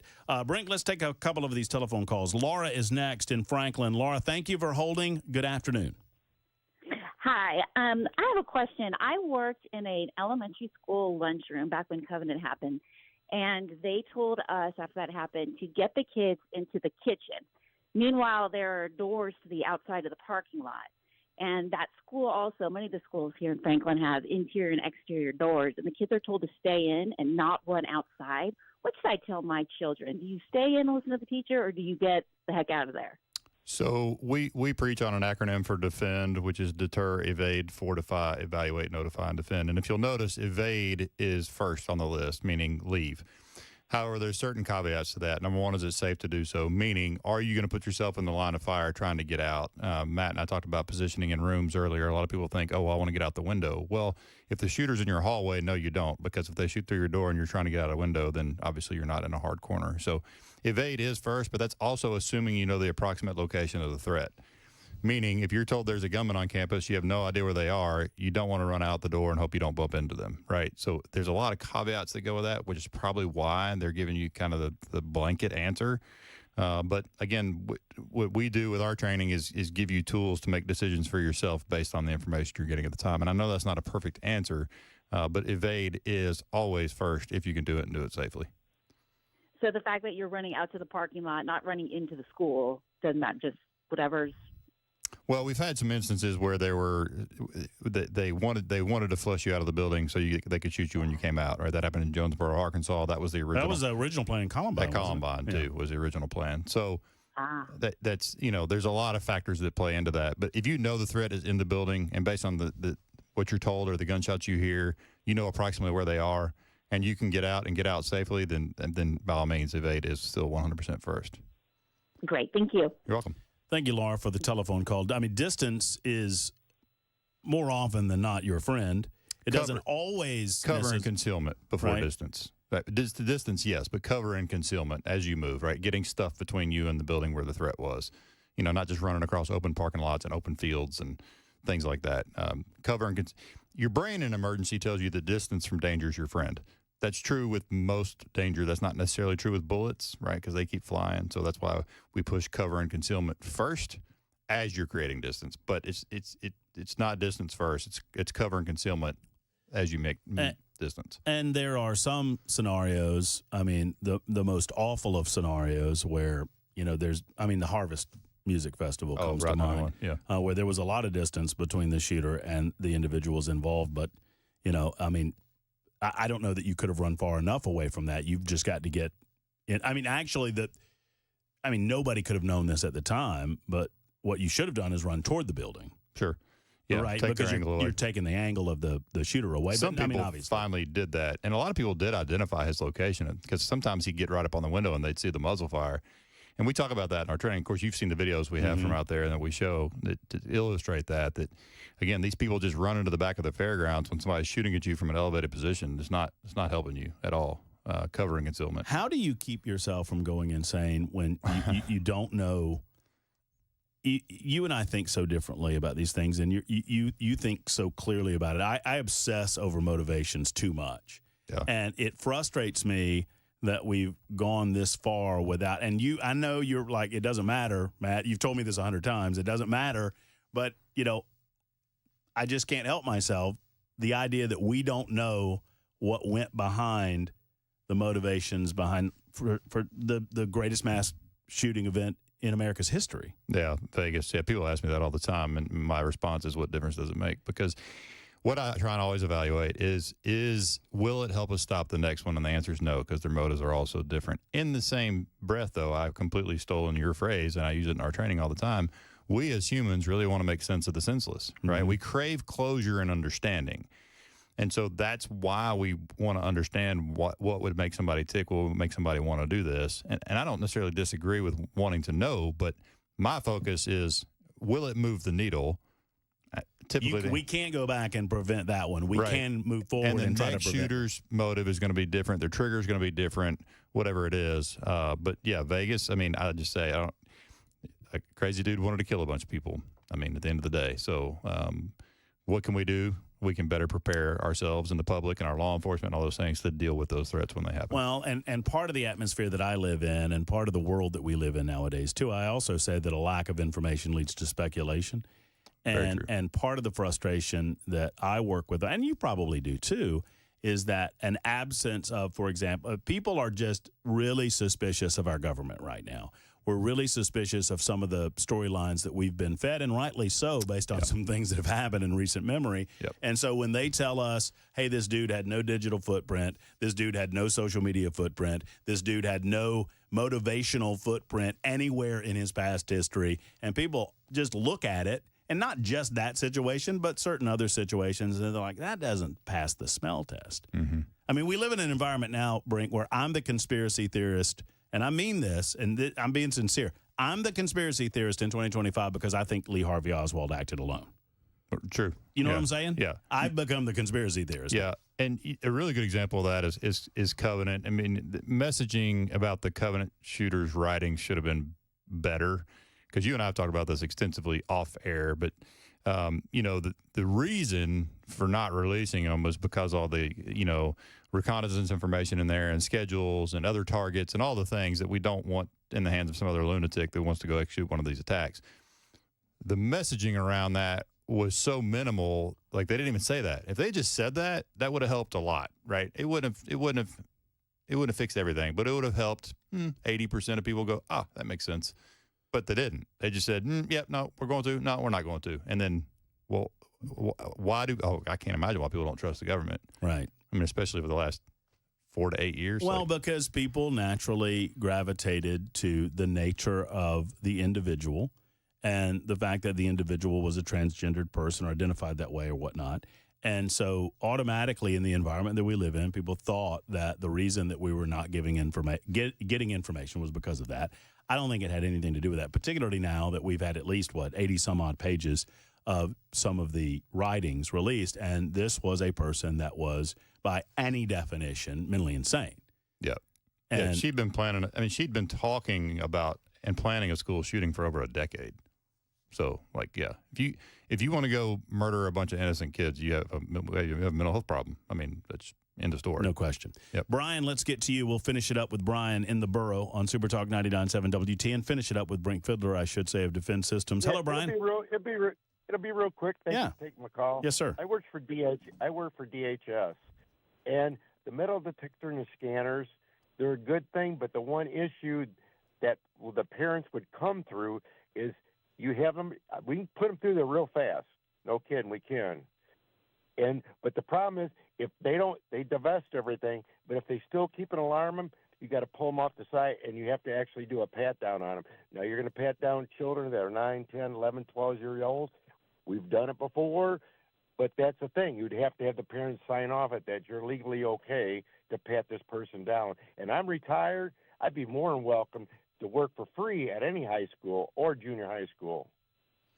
Yeah, and the other thing you bring up there too is patting down males and females is different too. So if both of our SROs are males, you got to be real careful on a pat down of a female, much less a female juvenile. It brings up all sorts of issues. But yeah, because you have a female and male. Of course, you have two people there. But the thing is, where I worked at, but I don't want to talk about it where I worked at. But the problem is, if you had a juvenile that kept alarming, you had to bring somebody over with higher authority and get the parents' permission to pat them down. Yeah. Brian, great call and great points made. I want to run through as many as I can before we have to say goodbye to Brink. At Lebanon High School, Chris writes, we're told that that running outside was unsafe due to not knowing if there's a second shooter. I mean that's a consideration, right? I mean, obviously, every circumstance is going to be a little bit different. It is, and again, we've had that happen. But when you look at the data and you look at all the school shootings that we study. That happened once. The intent was there twice that we know of. And again, most school shootings are lone wolf too, right? I mean, we've had obviously a few that were multiple attackers, but most are lone wolf attacks. And what we see from a psyche standpoint on the shooters, the reason they want to get inside the building so much, and this is why I'm convinced the shooter at Covenant drove right past the playground, because she wrote about this in her writings, that they want to control the environment. They want to do as much damage as they can in the amount of time that they have. And that obviously, and so doing that. By the way, one of the first things that you taught me, and I think about this often, is no matter how crazy they are, I mean, that's just the layman's parlance, right? No matter how, they understand that as soon as they shoot something, that a clock is ticking, that 100%. They only have a certain amount of time. They do. And so most of them want to dominate and want to control.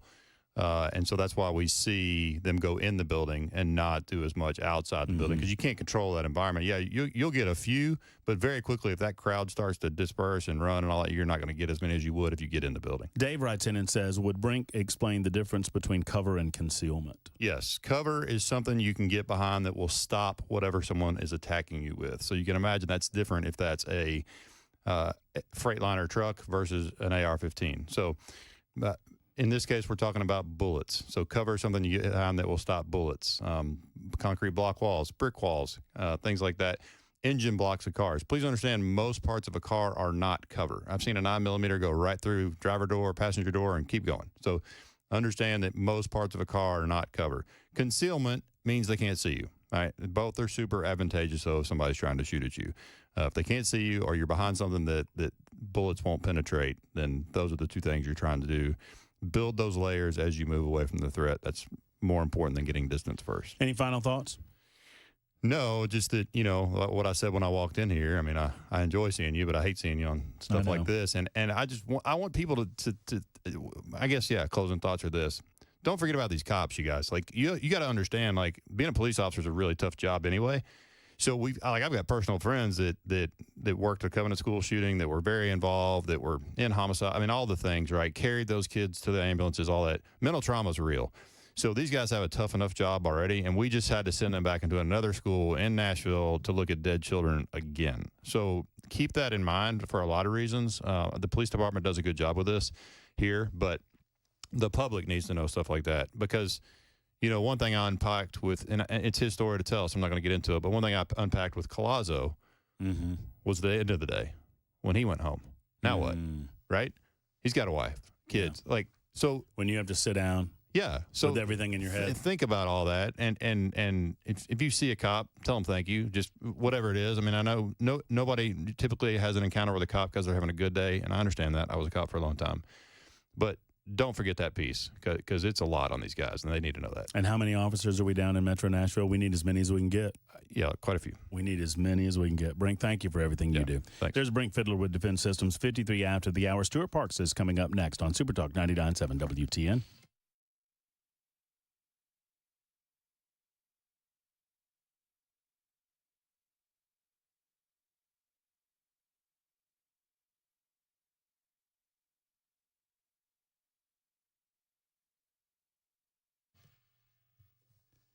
Hello, friends. This is Matt Muprhy for the Dr. Gill Center for Back, Neck, and Chronic Pain Relief. I had back pain this morning, and my back pain was alleviated this morning by Dr. Dominic at the Dr. Gill Center. Dominic is a regular listener of the Matt Muprhy Show. So, Dominic, if you're listening, well, you're probably not off work right yet, but one way or the other, thank you so much for the adjustment that I received. The chiropractic care at the Dr. Gill Center is absolutely unmatched. Plus, they do so much more than that. They have red light therapy. They have laser therapy, the Class 5 system. They, of course, have the spinal decompression that was brought to this Middle Tennessee area by Dr. Gill himself some 30-plus years ago. If you're ready to alleviate your pain, if you're ready to talk about where it hurts and why it hurts and trying to get to the bottom of it as opposed to covering it up with pills or covering it up by shooting up with needles or considering surgery, it's time to get to the Dr. Gill Center for Back, Neck, and Chronic Pain Relief. 615-882-4838 is the number. Call and schedule that appointment. Do what I did. Go see the Dr. Gill Center for Back, Neck, and Chronic Pain Relief and feel relief today. Once again, 615-882-4838.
5 o'clock on the dot. I'm Ken Weaver with your top stories. Got the full forecast and traffic in 5 minutes. And right now in Nashville, 2 students are dead. A third suffered a graze wound in the shooting at Antioch High School this morning.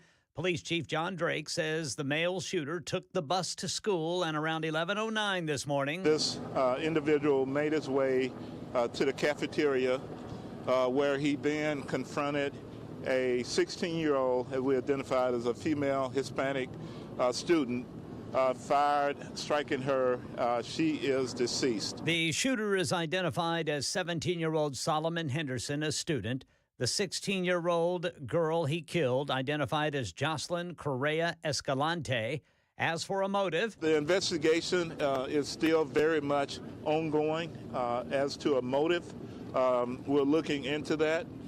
There are some materials on the internet that we're looking at that's under the investigation on the initial stages. Now, Chief Drake says they're also looking into whether the shooter had brought a gun to school before today, because the chief did say that before the shooter went to the cafeteria, he went to the bathroom, the chief says he thinks, to retrieve the weapon.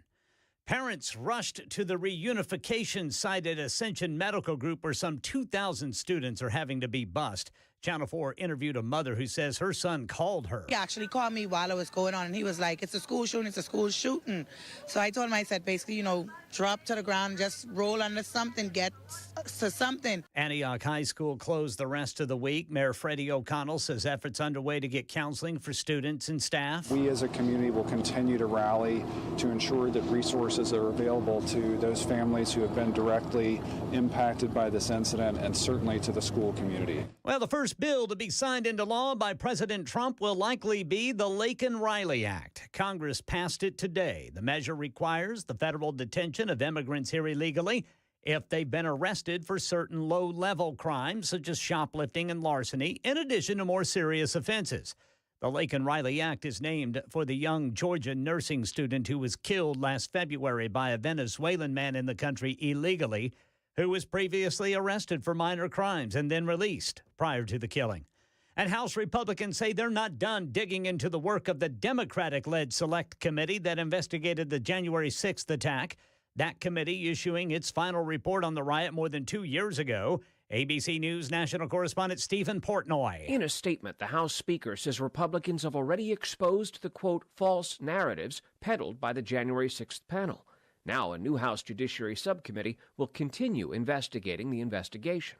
It will be led by Georgia Congressman Barry Loudermilk, who recently suggested that former Congresswoman Liz Cheney should face criminal charges for coordinating with witnesses who testified. In his final hours in office, Joe Biden issued preemptive pardons to committee members and staff. That's the latest news, traffic, and weather next. I'm Ken Weaver, WTN News.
Antioch, they have reopened Hobson Pike between Murfreesboro Pike and Pinhook Road there for the investigation into the Antioch High School shooting. East Bank, eastbound, still got the right lane blocked by a disabled vehicle, according to TDOT. That's going to be right there at James Robertson Parkway. Westbound East Bank, we've got a crash blocking the right lane before Shelby Avenue. Whites Creek, a crash blocking the right shoulder, 24 westbound after Old Hickory Boulevard. In Hermitage, an injury crash, 40 eastbound after Stewart's Ferry Pike.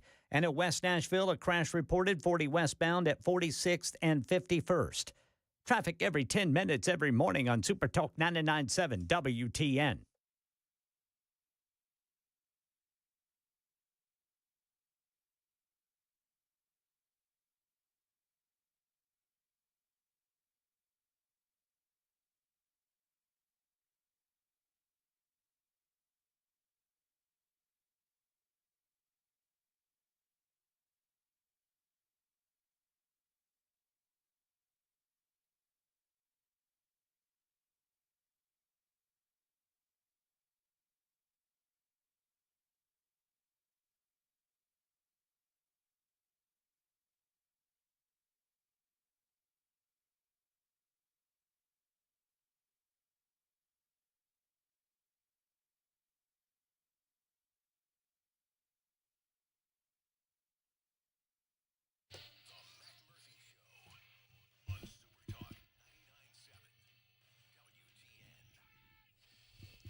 Super Talk 99.7 WTN. My name is Matt Murphy. We're about halfway home on the Matt Murphy Radio Show on this Wednesday, January 22nd, 2025. And I thank you for being with us. It's episode 734, and it's been a rather busy day.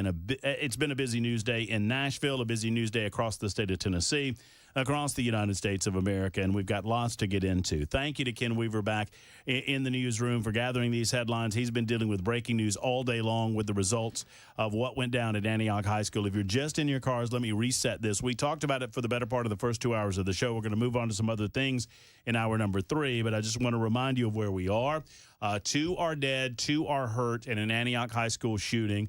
Reportedly, according to authorities, and Ken's been over this in the newsroom, according to Chief Drake and others, an individual, 17-year-old, who has been named by authorities, was believed to have brought or accessed a gun that had been brought into the school system in a bathroom, and he shot 2 individuals in the school cafeteria just after 11 o'clock this morning, killing one and wounding another. Another individual was hurt in the resulting melee that obviously happened as the cafeteria was filling up with the first wave of students getting lunch at Antioch High School. A lot of other aspects to this, to include there were metal detectors reportedly there at the school. They were reportedly not in use. For what reason, we don't really know.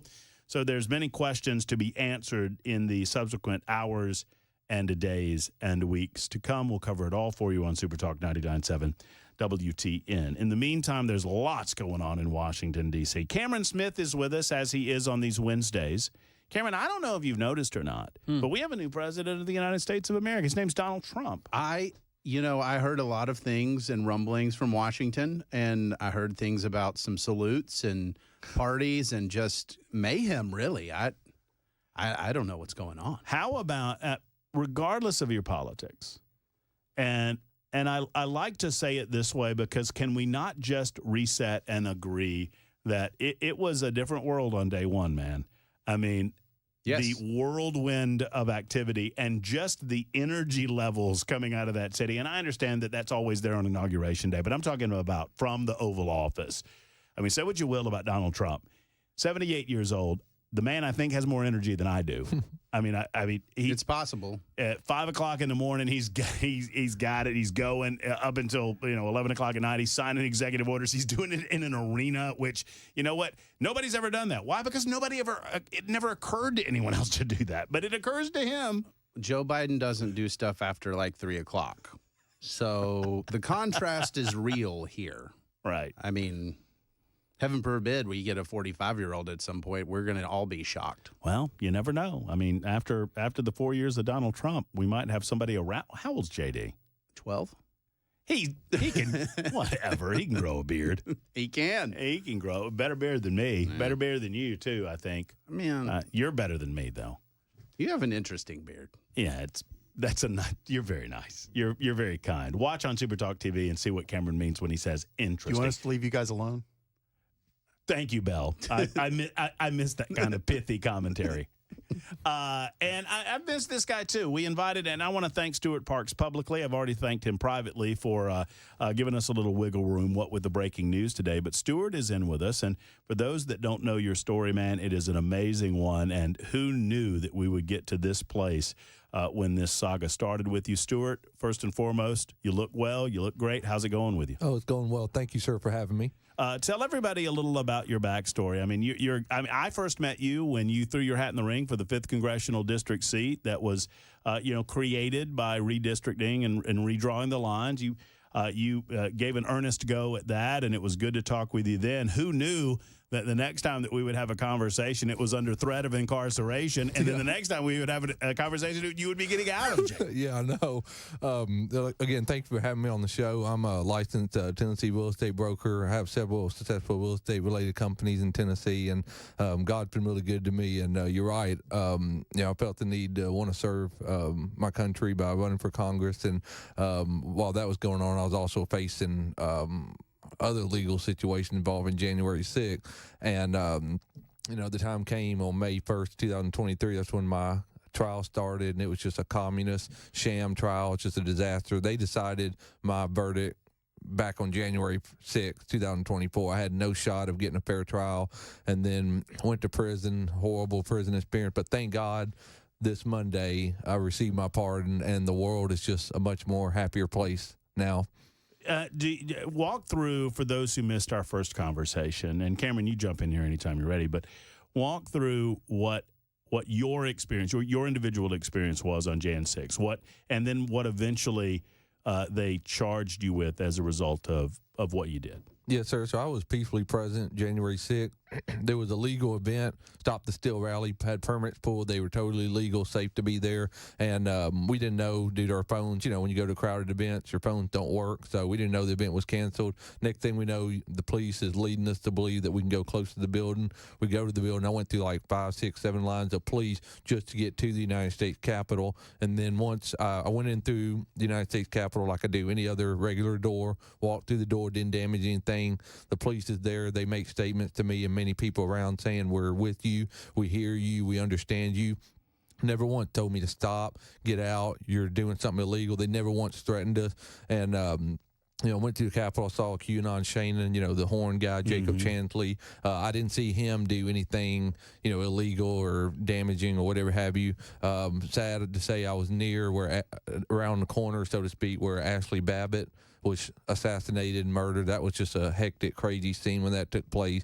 And then, they say I was in the building for 30 to 40 minutes.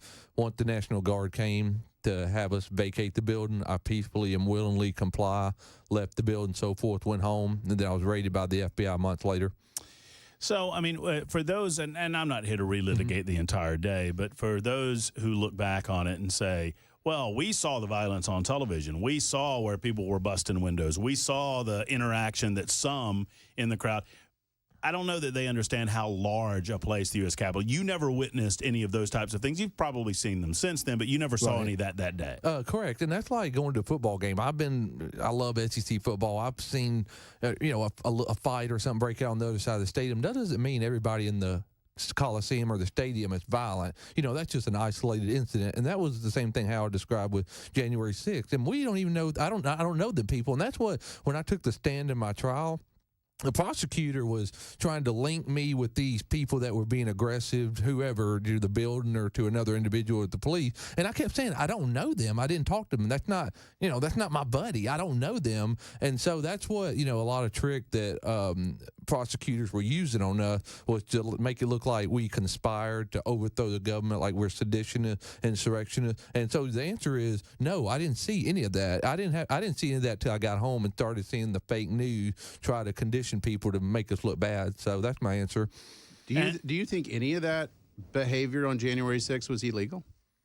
You said, repeat that. You said so any of the behavior, like there was a broad range of stuff that happened. Yeah. Is there any point that you're like, okay, the folks that did this should have been prosecuted? Well, I'm glad you asked that because there's a lot of talk, even up into my pardon. People are saying, oh, just the nonviolent people like Stewart Park, they should be pardoned. But the violent ones, they should not be pardoned, remain in jail, whatever have you. Now, I have a different take on that because I was a rare instance in that I had a co-defendant, Matthew Baggett. He was beside me, and he had to plead guilty because he was charged originally like me, but the prosecutor made the decision to elevate him to felony assault of an officer. Now, keep in mind, I'm beside him the whole entire time, and the government can attest to this because they labeled us as co-defendant, not single defendants like most of everybody else. So I'm beside Matthew whole entire time, and they don't do that to me, but they do it to him. And I don't know what they thought, that he got too close to a cop, which he didn't. Matthew did not do anything illegal on January 6th. So they're doing a deceptive trick on him to get him 5 years, a felony assault of an officer. And that's one case that very surreal to me. There's many other people. I was in prison with Joe Thomas, Kelly Meggs, wonderful people. One got 15 years, another one got 5 years. And if you look on that pardon that I was the certificate declaration, the pardon declaration, Kelly Meggs had to be specifically mentioned on there, and he's a great guy. He got his sentence commuted, and so to answer your question, like these innocent Americans got really dealt a very tough shake at this, and I see, I hate violence. And I love the police. I'm seeing videos of police, and I saw this with my own eyes, the police attacking us. And again, I love the police, and you never hit a police. But having a badge doesn't give the police the right to just throw smoke bombs and hit people, innocent people with pepper spray. So that's my reaction to that. I'm glad you asked that. So the answer is, just to be clear, you're saying no. Like, you think that, hey, what happened there, sometimes things get a little out of hand, but nobody should have been charged with anything. Correct. I'm saying everybody involved in January 6th should have a full pardon. Everybody. If you want to put somebody in jail, put the pipe bomb guy in jail. He's not MAGA. That's a government agent hiding somewhere. And they still, you look at the New Orleans bombing, Las Vegas bombing, they had within hours the identity of the suspect who, that did it. But the pipe bomb guy, we still don't know anything about him. So, I don't want to be clear. I'm glad you were pardoned. I'm glad that everybody was pardoned for a different reason. But, I mean, and I get it. I understand your position on the matter. At the same time, I just want to reiterate that if those individuals, for me, and Stuart, you're obviously, you've been through a lot, and I don't begrudge you your opinion on the matter. But for me, when you watch people that are using destructive items to break in a window in the United States Capitol, we can't have that. That can't be legal. That's just my take on it. However, I look at this, the tree of justice was poisoned by the politicalization of all of this by the Democrat Department of Justice over the last 4 years. And because the tree is poisoned, I don't have a problem with the blanket pardons because you poisoned this by politicizing it in such a way that you took somebody like Stewart, who, you know what, at worst, Stewart, throw your butt a fine, say, hey, you should have known better. You should have known you shouldn't have been there. Here's your fine. Here's your, 6 months probation. Go back to Tennessee and don't do anything wrong again. Instead, they decided to throw you in jail where you never belonged. And that's kind of my take on it. Yeah, well, I'm glad you said that. And let me ask you this. All they had to do was just call me on my cell phone, which is, I'm a licensed real estate broker. My cell phone's all over the internet. All they had to do is say, Stuart, can you please come into the police station? We're going to arrest you, or, can you come pay a fine? They sent the counterterrorism unit to come destroy my door, make a public scene, and mine was horrible, but all these other people, I just saw... They busted your door down in your house. Kicked down my door, absolutely demolished my door at the house I was restoring at the time in Columbia, dragged me, and they had full body armor. They wasn't in khaki and collared shirts. They were full body armor, machine guns pointing at me. Everybody who's who of law enforcement was there. So that was my case, but people had it way worse than me, and I just saw recently where a decorated military serviceman was raided by the FBI for January 6th, and his wife miscarried. She was pregnant. She miscarried shortly afterwards, and I'm horrified at this. So all they had to do was call us and say, hey, pay a fine. Right. You didn't have to, or just come in and sit down and talk with us, and we're thinking about charging you with some things, right? Exactly. That's all they had to do. But no, they went in and just absolutely made a public spectacle out of each and every single one of us. My co-defendant was dying in the ICU from a snake bite, and the sheriff came in and handcuffed him and had to give him police escort to the bathroom. They denied him sick visits because they thought he was going to run out the window or do whatever. So it was just absolutely atrocious. They were out to get us. All right, quick timeout. 21 after the hour. Stuart Park's with us. Cameron Smith, as always, on these Wednesdays with the Matt Muprhy Show on Super Talk 99.7 WTN.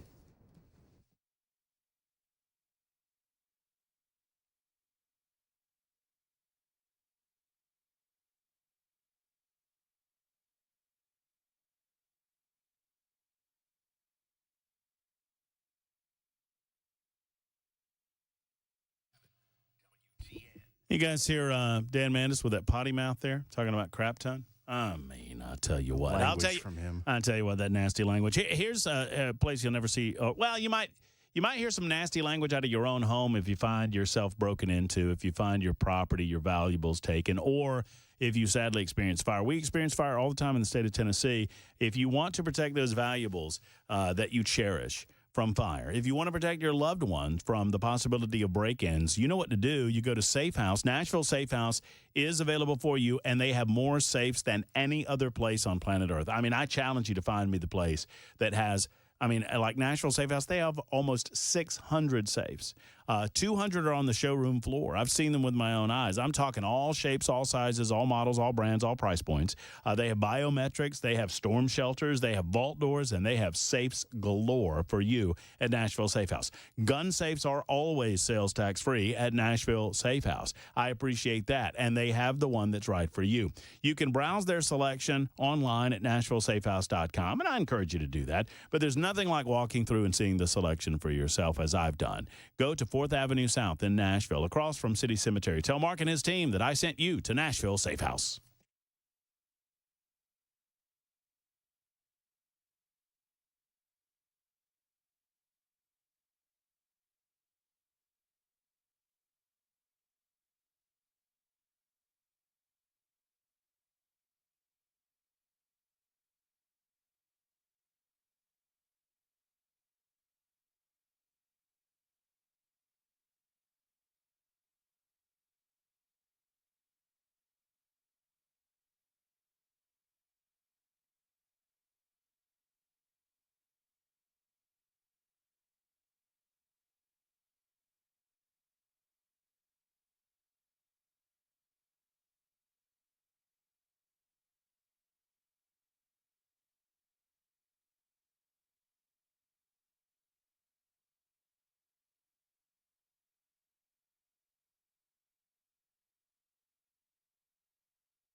When's the last time you went inside of a repair shop? Did it stink? I mean, a lot of repair shops stink. I mean, I'm not here to cast aspersions, but you know what I'm talking about. Smelly, greasy old rags lying around. The countertop that you wouldn't dare touch, much less put your hands on. I mean, whatever.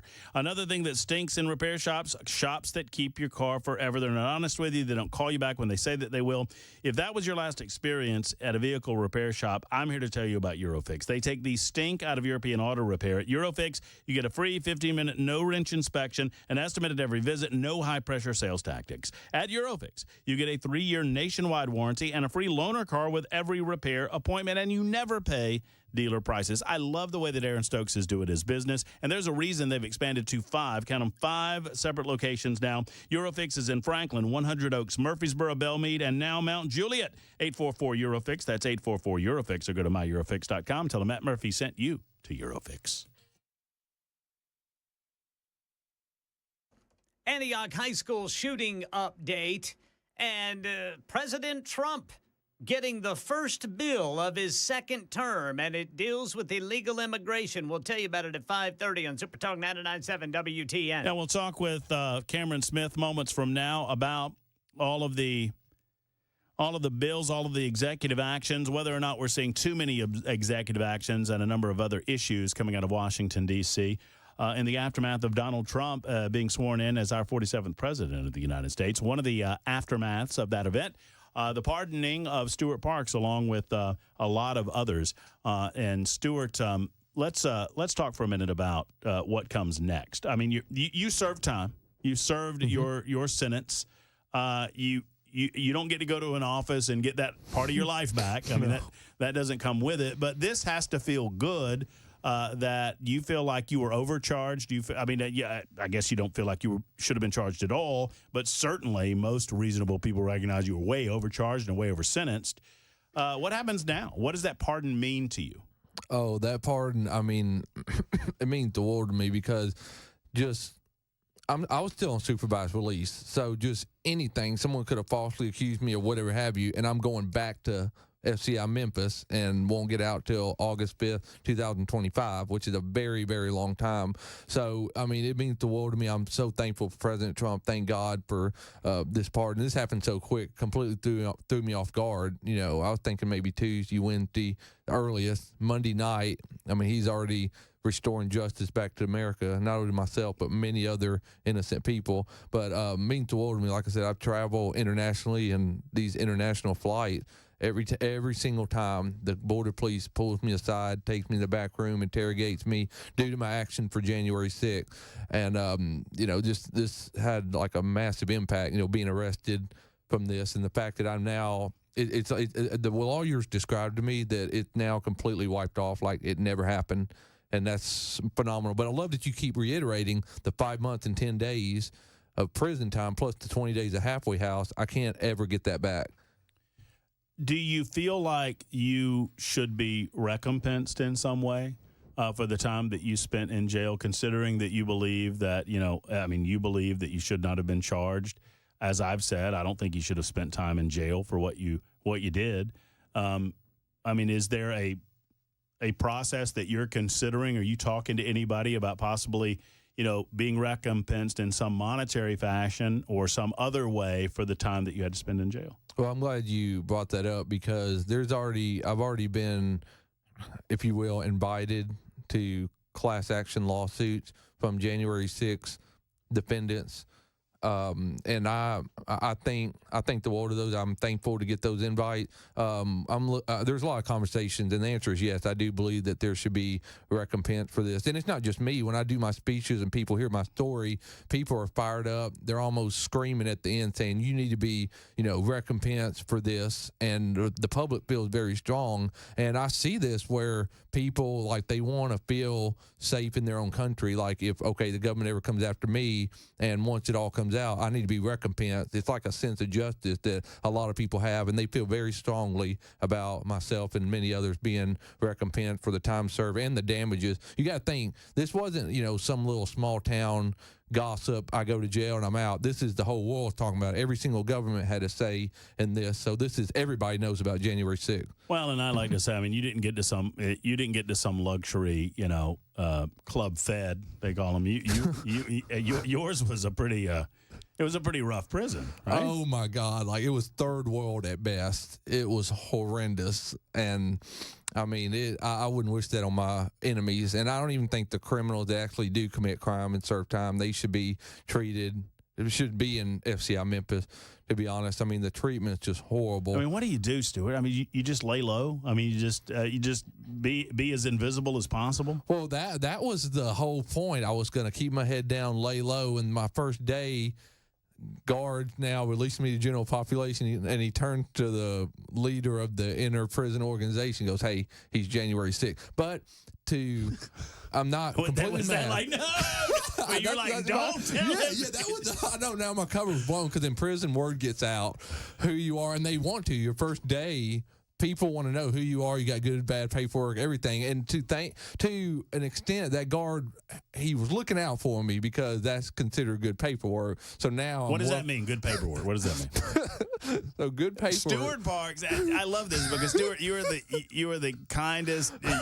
But like Stuart Parks knows prison lingo. I don't know prison lingo. What does good paperwork mean? Oh my God! This is a world I didn't want to have anything to do with. I didn't sign up for this. Just for everybody listening. Last time you were here, you were talking about commissary, and you remember that?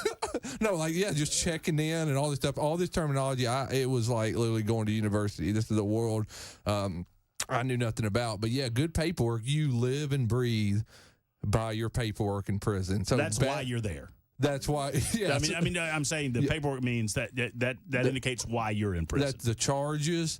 The charges and everything. Your life story, everything is in your paperwork, and the inmates. People have been killed over paperwork, and the government has tried repeatedly to make it so it's hard to get a hold of. But the prison still outsmarts the government and figured out a way to get a hold of your paperwork. But anyway, where I'm going through, so good paperwork, mine was considered very good because one, I didn't have a 5K1 downward departure, which means you snitched on someone. That's the worst. Don't snitch. Don't snitch, man. That is the worst. That's right. So snitching is what we've heard about like child predators true. Oh, well, that's what I'm saying. Child predators and snitches are considered the worst of the worst. And this, I'm like, oh my God, like I'm used to like murderers and all that stuff, but murderers are actually a higher. Wait a level. minute, you're used to murders? No. Let me say this. I just got out of prison 5 months ago, so I'm trying to assimilate. Why are we talking about January 6th? This guy's used to murders. He's been institutionalized, Cameron. I don't think you know for this. I was in there with real gangsters, murderers. I'm not talking about Wolf of Wall Street with tennis rackets and what people. No. This was a bad deal. No. Listen, come back. We're out of time, but I want you to come back and we can talk about the paperwork. I mean, I'm fascinated by everything that you've learned in the joint. Stuart, thank you so much for having a good humor about it, and congratulations on your pardon. You deserve it. Thank you. There's Stuart Parks. We'll be back in a moment. We're way late. I apologize to Ken Weaver, who's waiting in the newsroom to deliver these headlines.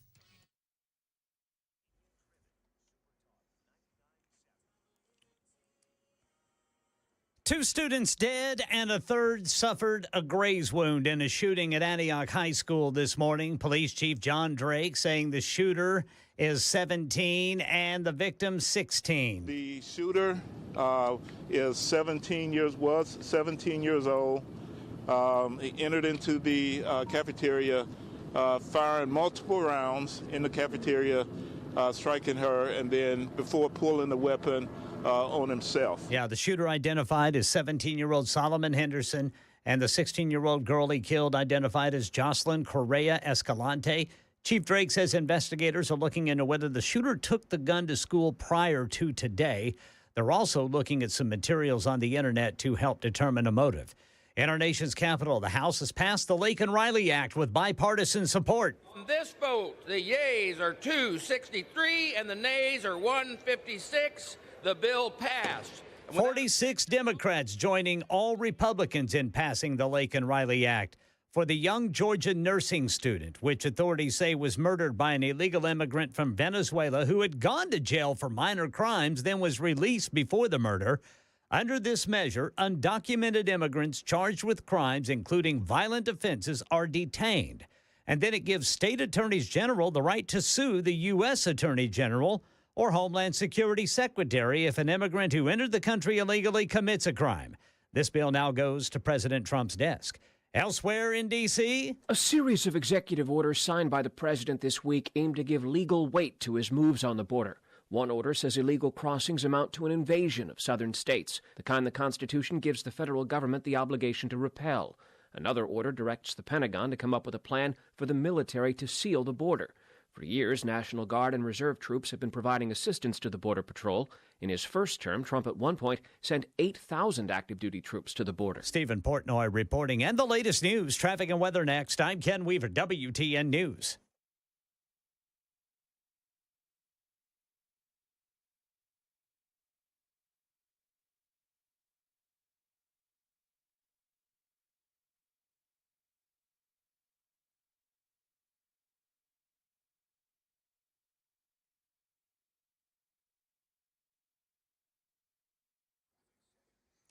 All right, seeing a crash right now, 24 westbound before Shelby Avenue. And then TDOT's reporting right lane blocked, East Loop downtown. That's near James Robertson Parkway. Traffic every 10 minutes every morning on Super Talk 99.7 WTN.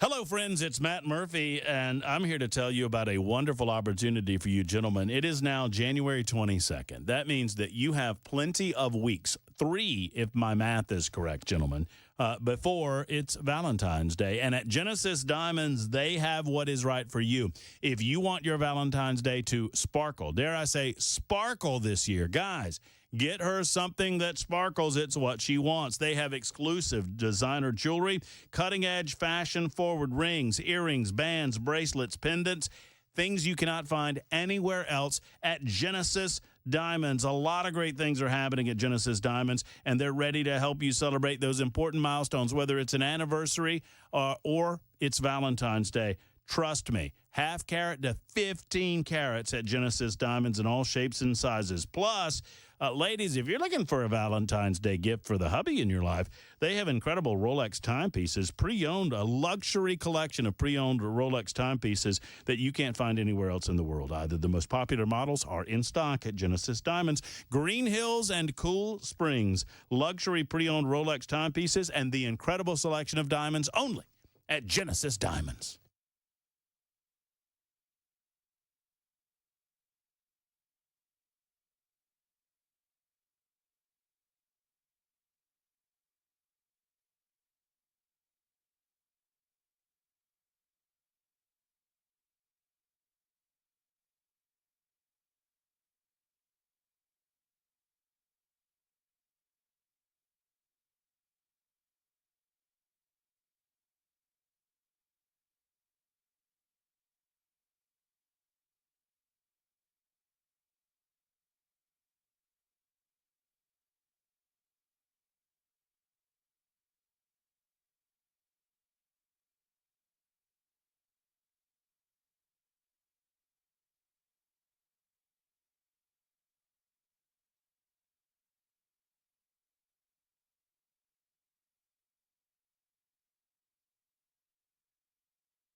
Super Talk 99.7 WTN, Matt Murphy. Cameron Smith remains in studio with us. Thanks again to Stuart Parks for spending some time with us. He has been fully pardoned by Donald J. Trump in his, I guess, not blanket pardon in the sense that Hunter Biden got a blanket pardon, but he did pardons en masse for the January 6th individuals that were prosecuted and, in a lot of cases, in my opinion, persecuted as a result of all of that. Cameron, you had not met Stuart. Here, the best part of the interview happened when we got off air. Hey, I'm sorry to do this on the air. Move to your left, please, significantly. Yeah. Keep going. Keep going. There you go. There. I'm moving to my left. Yeah, that's perfect. Ray's going to be upset with me moving to my left. Come on. How much further can he go, Bell? I mean, come on. Geez, He's Bell. already all the way over there. The best part was when you made a flip comment about a prison tattoo. And Stewart, instead of taking it as the joke that you obviously intended to be, goes, no, I didn't do the January 6th tattoos. And we're like, what? And apparently the J6 guys that had to go to jail did J6 tattoos. Stewart said, no, thanks. All I could think of was that would be a hilarious movie with Stewart, with his hillbilly cellmate, who liked him because he was a Republican, but he was a scary guy. That's what Stewart said. Wow. So, I was actually thinking the same thing. Is that a movie about Stewart's experience Stewart goes to jail. I mean, they did. I mean, it's kind of an Ernest goes to jail thing. Yeah. But you know what? I'm glad for Stewart. I'm glad. I do not believe. You understand the concept. I understand that you can't hit cops. I understand that you can't bust up a federal building like we saw some of the individuals doing. At the same time, you politicize this in such a way that the entire tree has been poisoned, and I don't get itchy at all for everyone involved. We are moving forward in this country, and that is a sad situation. It is also behind us. Yeah, and I mean, I get that perspective. It was a little different for me because I work there. I have friends still there, friends on that day hiding in their offices and freaking out, right? And I remember that feeling, and it was rough. And I do think the Department of Justice overreached. I do think it overcharged. I think it wanted to send a message that this is super double bad. But here's the problem with that. We have laws. We enforce the law, and that's it. Justice is not supposed to be, I'm coming after you because I hate you. It is, you broke the law, you suffer the consequences. And for the people that's a heavily monitored facility. I can see you on video, whether you smashed a window or not. I know that, right? And if you did that, that's vandalism of government property. You shouldn't go to jail forever. Well, and the Democrats had the power, and the Democrats had a decision point. Mm-hmm. And they could have said, okay, we're going to separate those that were parading unlawfully, which is what they were calling it. Right. We're going to put those people in one category. We're going to find the people that did commit acts of violence or that did break things, and we're going to put them in another category, and we're going to treat the two very differently. Mm-hmm. And had they done that at that point, then you would have a better argument with me now that Donald Trump did something wrong, because they didn't. You know what? And frankly, for me, and I wrote this down earlier today, that after today, I think I'm just done talking about January 6th, because I think it's a part of our past. It's an unfortunate part of our past that had a lot of components to it, but I am moving on. It's a non-story. Who's left in federal prison now? I don't know. I feel left out because I didn't get a pardon. What's his name? Ross Ulbright. Yeah. Ulbright? He was the creator of the Silk Road website, and he was given 2 life sentences plus 40 years for the creation of the website, and because he knew what was being sold on it. Has he considered changing his name to Biden? That would be a good plan. I mean, well, he doesn't have to now because Donald Trump made good on his promise. He's going to change his name to Trump. Right. So, and several people have asked me about my opinion on this. And look, I believe in the ability to freely communicate with one another. I believe this platform, what he did, he refused to bend the knee to the federal government that told him that he had to change the way that he was doing his business because other people, he claims, unbeknownst to him, were doing illegal activities on his website. And he said, I don't have to do it your way. I'm in compliance with all of the laws. I'm not violating the law. If someone else is violating the law, you need to go after them. And the federal government didn't see it that way. And once again, they overplayed their hand. You might have had me at, hey, you know that drug trafficking is happening on your website. But when you overplay your hand to the point that they gave him 2 life sentences plus another 40 years, I'm like, come on. Matt, it's different. Facebook is not accountable for what happens on their platform. Oh. But other people are. Oh, it's different. I see. Science. I get it. Now, wait a minute. You can't say that anymore because apparently Mark Zuckerberg in the world of professional wrestling has now turned heel, and he's a bad guy according to the liberals because he had the audacity to go to Mar-a-Lago and talk to Donald Trump and say that he would no longer be monitoring with third parties and censoring on his platforms. He would actually be taking up community notes, which is kind of interesting. So the admission that, hey, we tried this third-party thing, and that obviously did not work out because they were doing things to certain groups of people that they were not doing to other groups of people. And we looked at this guy that we were all laughing at or wagging our finger at, and he apparently came up with a plan of action that works. Yeah. He even noticed Jeff Bezos' fiance. I mean, pretty soon he's going to be wrestling bears. Did he? He gave a look. You did. saw the look. I mean, wouldn't you have given the look? I saw it on TV, and I was like, what is going on? That's not an unattractive woman. Well, and of all people, Megyn Kelly went after her for her choice of attire. Megyn Kelly, who has done, some rather risque photo shoots. She's a saint.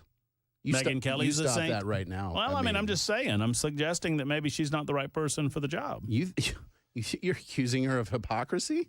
I'm shocked. Well, I mean, I guess she takes refuge in the fact that she did not go to the inauguration wearing that really, really high-cut skirt. The photos of it I've seen, I'm sure she was itching her shoulder in that black dress and not disrobing. It's itchy shoulder. It's common.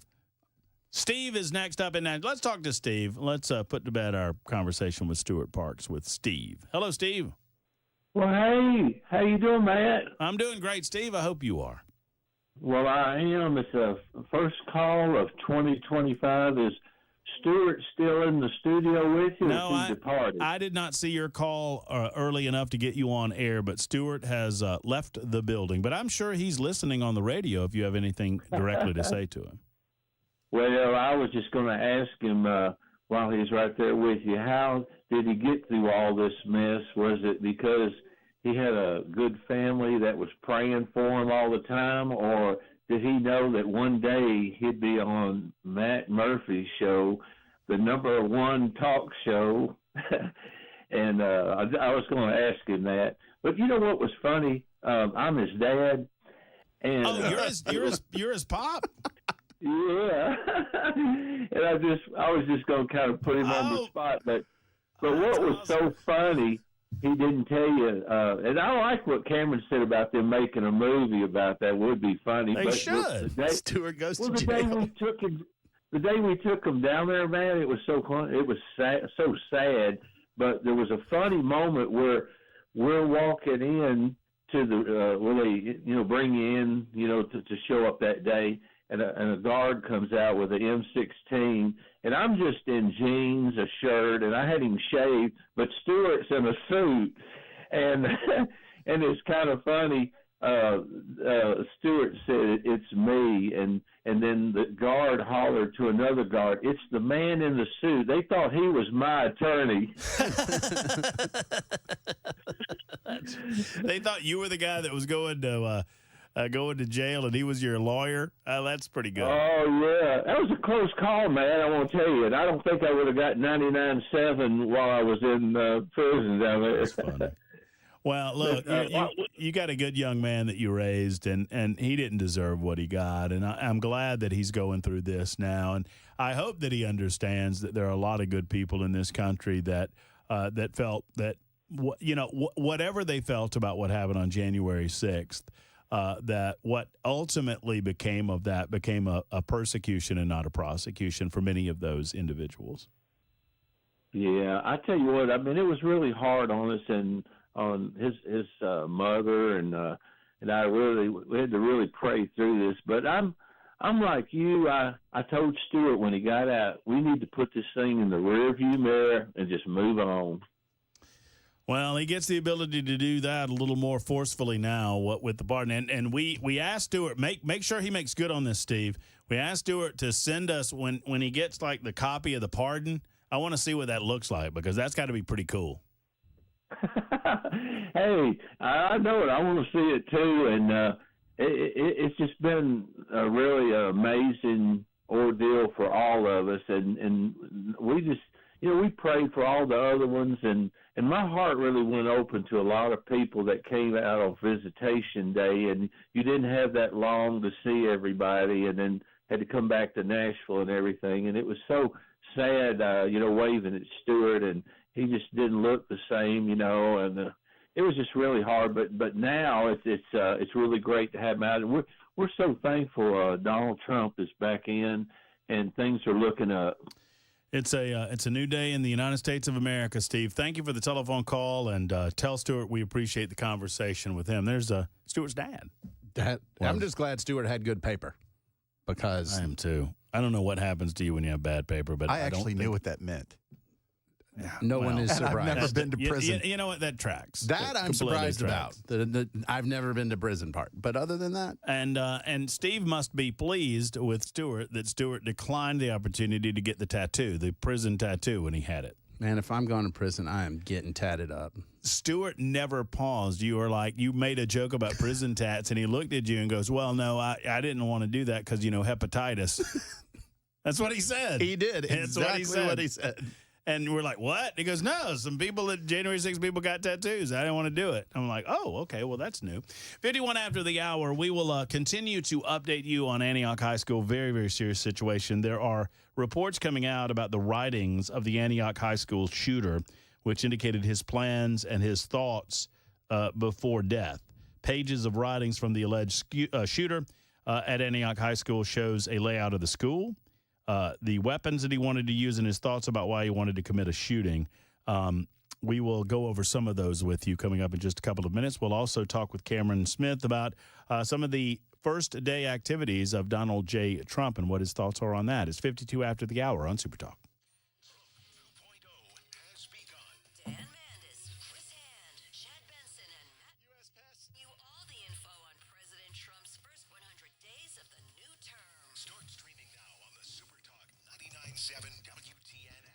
Hello, friends. It's Matt Murphy for U.S. Pest. U.S. Pest can keep you pest-free throughout the winter months. Now, some folks say, well, Murphy, the pests, they die down in the wintertime. I don't have to deal with fleas or ticks. Well, no, you don't have to deal with fleas and ticks, but you have to deal with roaches. You have to deal with stink bugs. You have to deal with mice or rats or worse inside of your home trying to get up in there and collect on that warmth and eat your food. Communists, all bugs are communist, and you don't need communists in your life. You need U.S. Pest in your life. Call J.K. and Erica or one of their teammates, and they can help you eliminate the bugs. They can go through and make sure your crawl space is A-OK. They'll check it out for termites. You know, every home in Tennessee is threatened by termites, and they have a 100% money-back guarantee, and they do preventative and corrective services in that regard. And then, of course, they're full-service pest control to prevent insect and rodents and the diseases they bring with them. U.S. Pest online, uspest.com, or call 590-1260. 590-1260. Tell them Matt Murphy sent you to the one and only U.S. Pest.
2 students are dead, including the shooter at Antioch High School this morning. And now we have reports that the shooter's writings have been obtained by News Channel 5. We'll go over some of that coming up for you at 6 on Super Talk 99.7 WTN. Yes, indeed. Ken Weaver has been doing great work in the newsroom with the breaking news that's been happening all day long. Another shooting in Nashville, Tennessee, this time at Antioch High School. If you're just joining us, we've been talking about it all day. We turned our attention to some other matters over the course of the last hour or so. I will impress upon Cameron Smith the importance for him to stick around into the 6 o'clock hour. I impress upon you the importance to get your voice heard as well. 615-737-9986,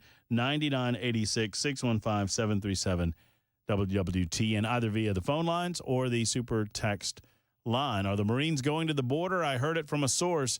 You know, Cameron, I don't know if you have any take on this.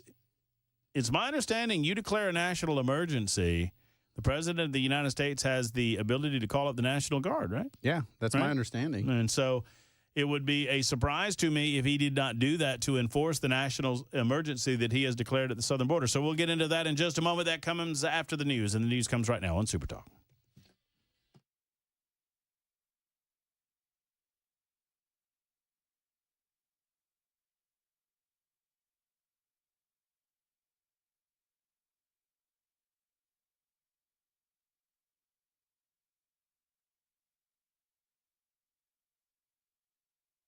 Six o'clock on the dot. I'm Ken Weaver with your top stories. We've got the full forecast and traffic in 5 minutes. 2 students are dead, including the shooter at Antioch High School this morning. A third student suffering a graze wound. Another student injured when he fell down. This is Police Chief John Drake. The investigation is still very much ongoing as to a motive. We're looking into that. There are some materials on the internet that we're looking at that's under the investigation on the initial stages. Now, the shooter's identified as 17-year-old Solomon Henderson, and the girl killed identified as 16-year-old Jocelyn Correa Escalante. Now, News Channel 5 says it has obtained pages of writings from Henderson showing a layout of Antioch High School, the weapons he wanted to use, and his thoughts about why he wanted to commit a shooting. He apparently wanted to live stream his attack in the cafeteria, according to the writings that News Channel 5 says it has obtained. Those writings connected to a social media account that was purportedly Henderson's. News Channel 5 says he posted the writings on the account before the shooting there in the Antioch High School cafeteria. Meanwhile, anxious parents waited for their kids at the reunification site today. Devastating. My son is not going here. I'm taking him out. I'm not doing this no more. The first day of school, the first week, it was already a gun in there, and they tried to sugarcoat that. No, my son is not going here no more. Antioch High School closed the rest of the week. Counseling is being provided to students and staff, and the White House says President Trump and his team monitoring the news out of Nashville, and they offer heartfelt thoughts and prayers to those impacted, and they thank the first responders there at the incident. In our nation's capital, the first bill to be signed into law by President Trump is likely to be the Laken-Riley Act, which has already passed the Senate and again in the House. Here's Stephen Portnoy. The measure requires the federal detention of immigrants here illegally if they've been arrested for certain low-level crimes, such as shoplifting and larceny, in addition to more serious offenses. Prior to the changeover in administrations, ICE warned that the bill's detention requirements could cost taxpayers nearly $27 billion a year. The Laken-Riley Act is named for the young Georgia nursing student who was killed last February. Authorities have charged a Venezuelan man who was previously arrested for minor crimes and then released prior to the killing. Riley's killer, 26-year-old Jose Ibarra, has been sentenced to life in prison without parole. The Pentagon preparing to send up to 1,500 additional military troops to the border to join the roughly 1,500 that are already there. In his first term, President Trump at one point sent 8,000 active duty troops to the border. And ABC News confirming that the incoming Trump administration has told federal health agencies they must pause their communications with the public for now. That's the latest news. Traffic and weather next. I'm Ken Weaver, WTN News.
Got a crash, South Nashville, going to be 24 eastbound right after Murfreesboro Pike. The center lane is blocked. And on the South Loop, injury crash, 65 southbound at I-40.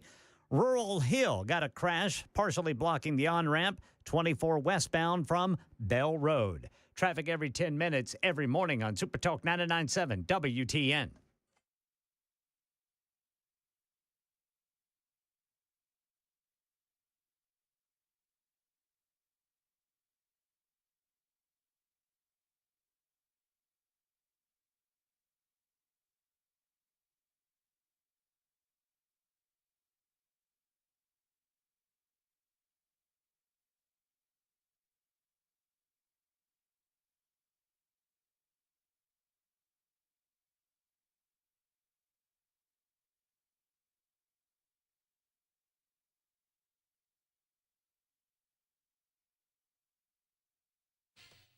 Oh, yeah, Matt Muprhy and the Matt Muprhy Radio Show. You know what? I feel like every day that I'm on the air from 3 until 7 o'clock, and we thank you for being out there, whatever amount of time you're able to give us, whether it's 5 minutes or the full 4 hours. I thank you. I thank Ken Weaver back in the News Closet B. He's doing great work back there with the breaking news. Thank you, Ken Weaver.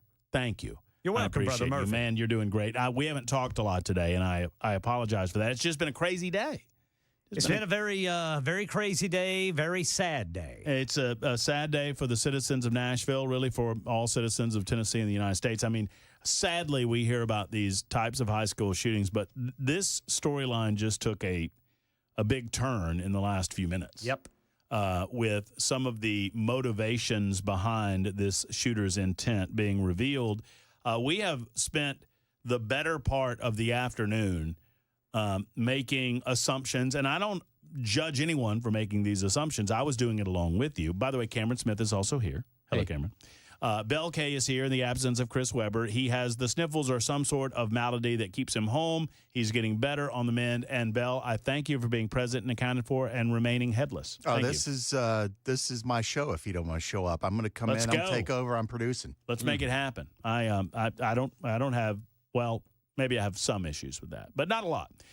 Anyway, so this thing just took a little bit of a turn because we have made assumptions based on the nature of what we saw play out. Tragic as it was, it did not seem as if the individual responsible for these evil acts was doing this in a way to kill a bunch of random people. Right. It seemed like it was targeted in its nature because the first information that we got was he went into the cafeteria, he shot one young lady, a Hispanic lady, 16 years of age, who passed away, grazed another person, and then, fairly quickly then turned the gun on himself. Mm-hmm. Now we're getting information primarily coming from News Channel 5. I would expect that News Channel 5 has a legal team that looked at this before they went out with this story. Would you not agree with that? Oh, yeah. That based on some of the writings that he had published and based on some of the other information that is associated with the shooter, whom they have named, his name is Solomon Henderson. I will not say that name very often, but in the spirit of what we're talking about. Apparently this guy, his motivation was, in fact, more random, I guess. I don't know. He lays out some of his motivations in some of his writings. He talks about certain people in our community that were inspirational and to him. I'm not going to name those people right now because I think it's too early on. But it has taken an odd turn in terms of the rationale behind what apparently happened at Antioch High School. I say all the time, we are left trying to make sense of the senseless. I find it senseless anytime somebody is willing to take another person's life, unless that is in self-defense. You and I were talking off air, Cameron. I don't understand, and maybe we are not supposed to understand how people, regardless of how sad they are, regardless of where they are in their lives, I don't understand why or how that would manifest itself in taking someone else's life. Yeah, and I see this a little bit differently because I have several young men of high school age in my house, and I Like, the kids are not okay.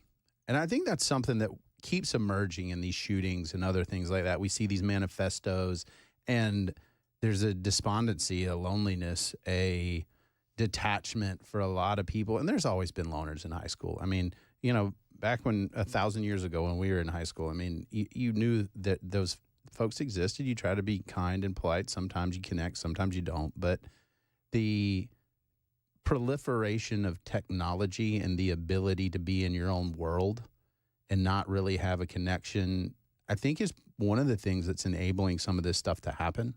Is when you see people, and this shooter said of himself, you know, I'm subhuman. When you feel subhuman, when other people appear subhuman, you can do some bad things. And so, you know, it's just a good reminder in the face of all this awful to engage with people genuinely, have those conversations, build relationships that matter, because that's what like holds our society together. And when that falls apart, really bad stuff happens. Well, and obviously very bad stuff happened at Antioch High School. We are left with sadness for the young lady that lost her life. In a very different way, I'm saddened that someone found themselves so mentally disturbed and so full of evil that they took another life and then took their own. I'm also, I mean, the emotions run the gambit because I am happy in the sense that it seems like this person, if we believe some of the writings that you and I just read during the break, it seems like this person originally intended to kill more people. Yes. And they did not for whatever reason. And so we at least have that. It is small solace considering that we've lost someone in our community at the age of 16 at Antioch High School. So we'll continue to try to break that down for you as best we can. I will say this, based on some of the information coming out of News Channel 5, based on some of the writings of the individual believed to be responsible for all of this, based on some of his planning, it looked to be completely premeditated. It looked that he was intent on killing more people than he eventually killed, and it looked like he had some specific reasons to do so. Based on some of the reasoning that is reportedly coming out of News Channel 5, I believe that this is about to be a bigger story than it would have been had this merely, and I'm not diminishing it if it were the case, but had this been a love affair gone wrong or love crossed or crime whatever. of passion. Right. That would have been a different deal. What this indicates is that he called himself subhuman. He said he hated being black. And other things. And because of these things, I expect you're going to be hearing a lot about this story, not just in Nashville, not just in Tennessee, but around the United States of America. Would you say that that's a fair assessment? Oh, yeah. And, you know, like you said, the motivations, the rationale, the people that not the people that influenced him, the people he said influenced him. That's right. That's right. That alone will get it to be a national story. And you know what? As far as we know, the only media outlet that is putting this out right now is News Channel 5. So I'm just going to use a little bit of discretion before I start saying names or whatever, out of an abundance of caution, because I think that's unfair. I mean, we don't know if that is true. And like, I'm in the free speech business. Me too. And you're in the free speech business. You write the best words. I say the best words. We all the best words. And I perish the thought that we would have to monitor ourselves and our positions on issues based on how someone already mentally unstable on the other end of the radio or reading on the other end of your column in the Tennessean would perceive it in their own mentally unstable, irrational way. And it feels like some of that is going on here. I don't know how much. Apparently, a lot of his writings were anti-Semitic and anti-black. Yeah, I mean, and I've had to refer stuff to law enforcement several times in my career because people take things a certain way and they read a lot into it, and then they decide they want to engage in illegal conduct. And I think that's where intervening with a lot of these young people before we get to this point, before we're talking about, death. You just said something What do you say? I don't know if you've had a chance to talk to your boys yet. Well, what do you say to your boys tonight? We talk about this constantly because it's, and honestly, this is nothing new. We've dealt with anger and these things that produce violence since time immemorial. That's been part of the human existence. But it's, guys, when we get frustrated, I did this literally last night, when we have this escalation that would want us to do violent things, right? We all know what that's like, to get so mad that you're willing to, it may not be shoot somebody, but maybe punch somebody. And how do we treat that? What's the deal? Are you letting other people control your headspace? Are you, let's work these things out before it gets to that point, because I can tell you, just with 5 boys in my house, if I don't have conversations about how we order emotions, how we deal with frustration and not getting things we want the way we want them when we want them, it's just a matter of time before somebody pops off or we have some kind of issue. And so it's constantly, they hear these things, they hear the news, they ask me about it. I say, well, what do you think? How do you respond to this? If somebody's like that, and you see that, what do you do? And it's real hard as a young person. It's easier as an adult to say, well, you reach out to them and you do. And, let's be honest. My boys are looking at it like, but Dad, it's really hard because, man, I see that and I just don't know what to say because, they're not emotionally ready. Right. They're not from a mature standpoint. And, we were joking when Stuart Parks was in studio. We were joking around about not being a snitch, right? In the prison system. Well, for us as grown-ups to sit on the radio and say, guys, if you see something, say something. Kids, if you see something, say something. I understand it was a different world. You mentioned the eons ago that we were at that age and in school, but there was a lot of stuff that went down that I might think, whoa, that's a little much, but I'm not going to be that. I'm not going to run to teacher or run to my parents.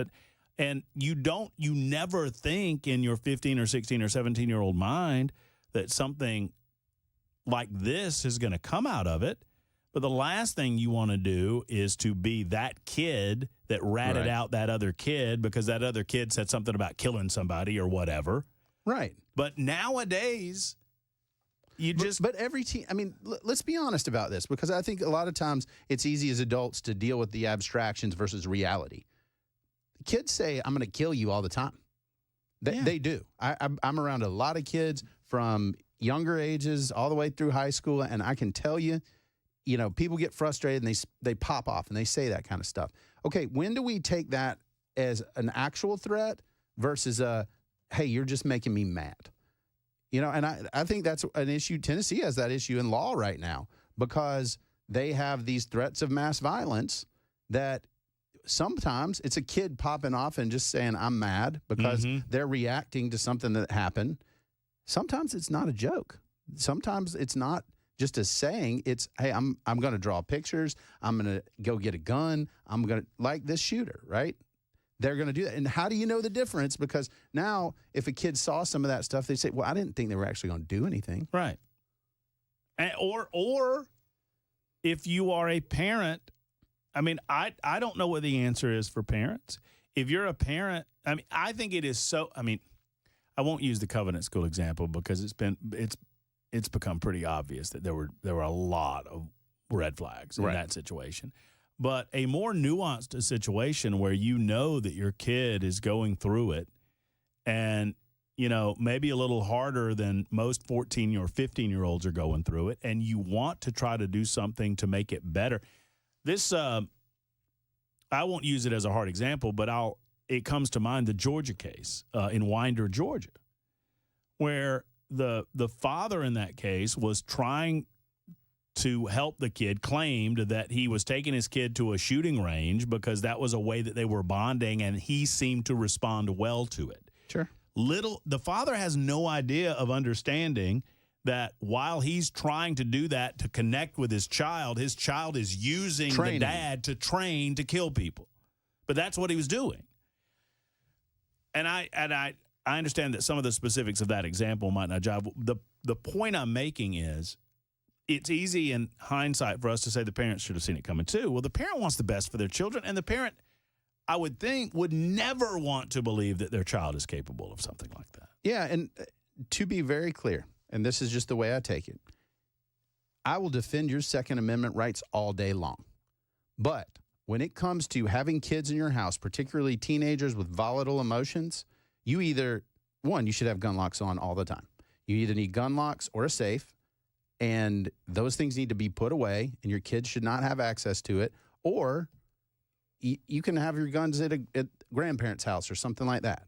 You cannot, we are now in a situation where, one, for just liability reasons, but two, we're just in a different time. It's not what I grew up with when I could take my shotgun for show and tell. Like, this is different.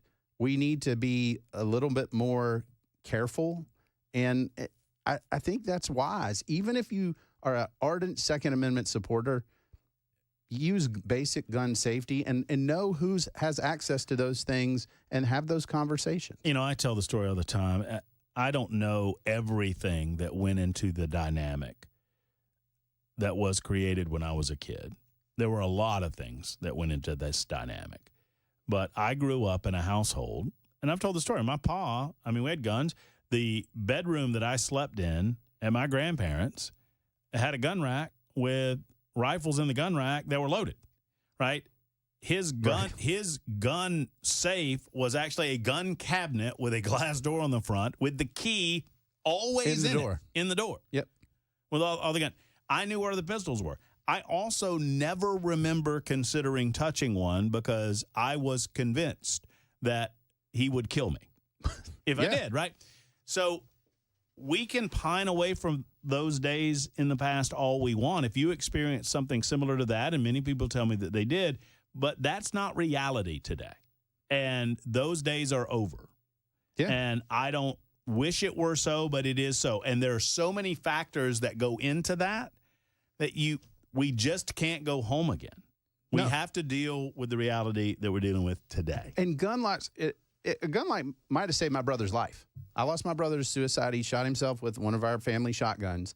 And the one thing that I tell folks who are reluctant to do this because they're like, well, I didn't grow up that way.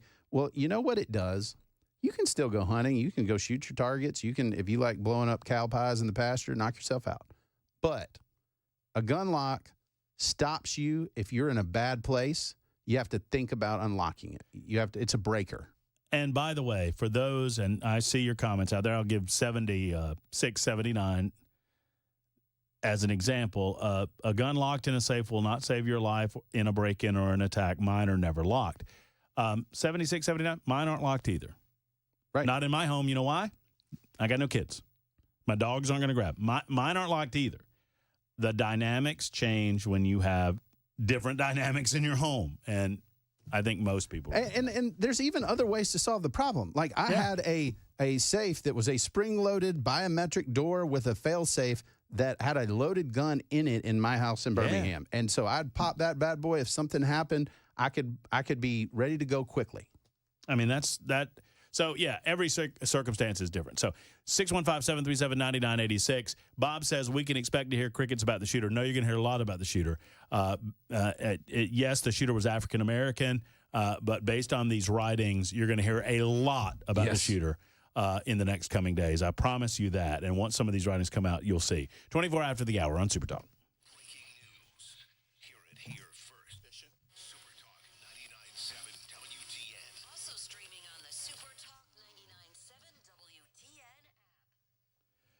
Hello, friends. Matt Muprhy here. It's been cold, cold, cold the last few days. I mean, the coldest days of the season so far. What is your heater doing? Is it holding up okay? If that's the case, more power to you. Jeff Eddy says, congratulations. You probably got yourself maintenance through efficient heating and cooling earlier in the season. And if so, good for you. I'm glad that your heater's running well. But if your heater is not ready, it's time to call Jeff Eddy and Efficient Heating and Cooling because they can help. They're going to get it right as rain. Maintenance calls are $125, never more, oftentimes less with Jeff Eddy and Efficient Heating and Cooling on a residential call, no matter how many units you might have. Secondarily, if it's puttering along and you're just not getting to the degree that you want to get, call Jeff Eddy and allow him to assess whether or not it's time to replace. He's never going to tell you that if it's not time. He wants to get maximum life out of that heater, so that saves you money on the back end. But when it's time, and he can advise you as to the best unit for you. They're an Elite Pro partner with Rheem. EfficientHVAC.net is the website, EfficientHVAC.net, or call Jeff Eddy today at 615-784-4424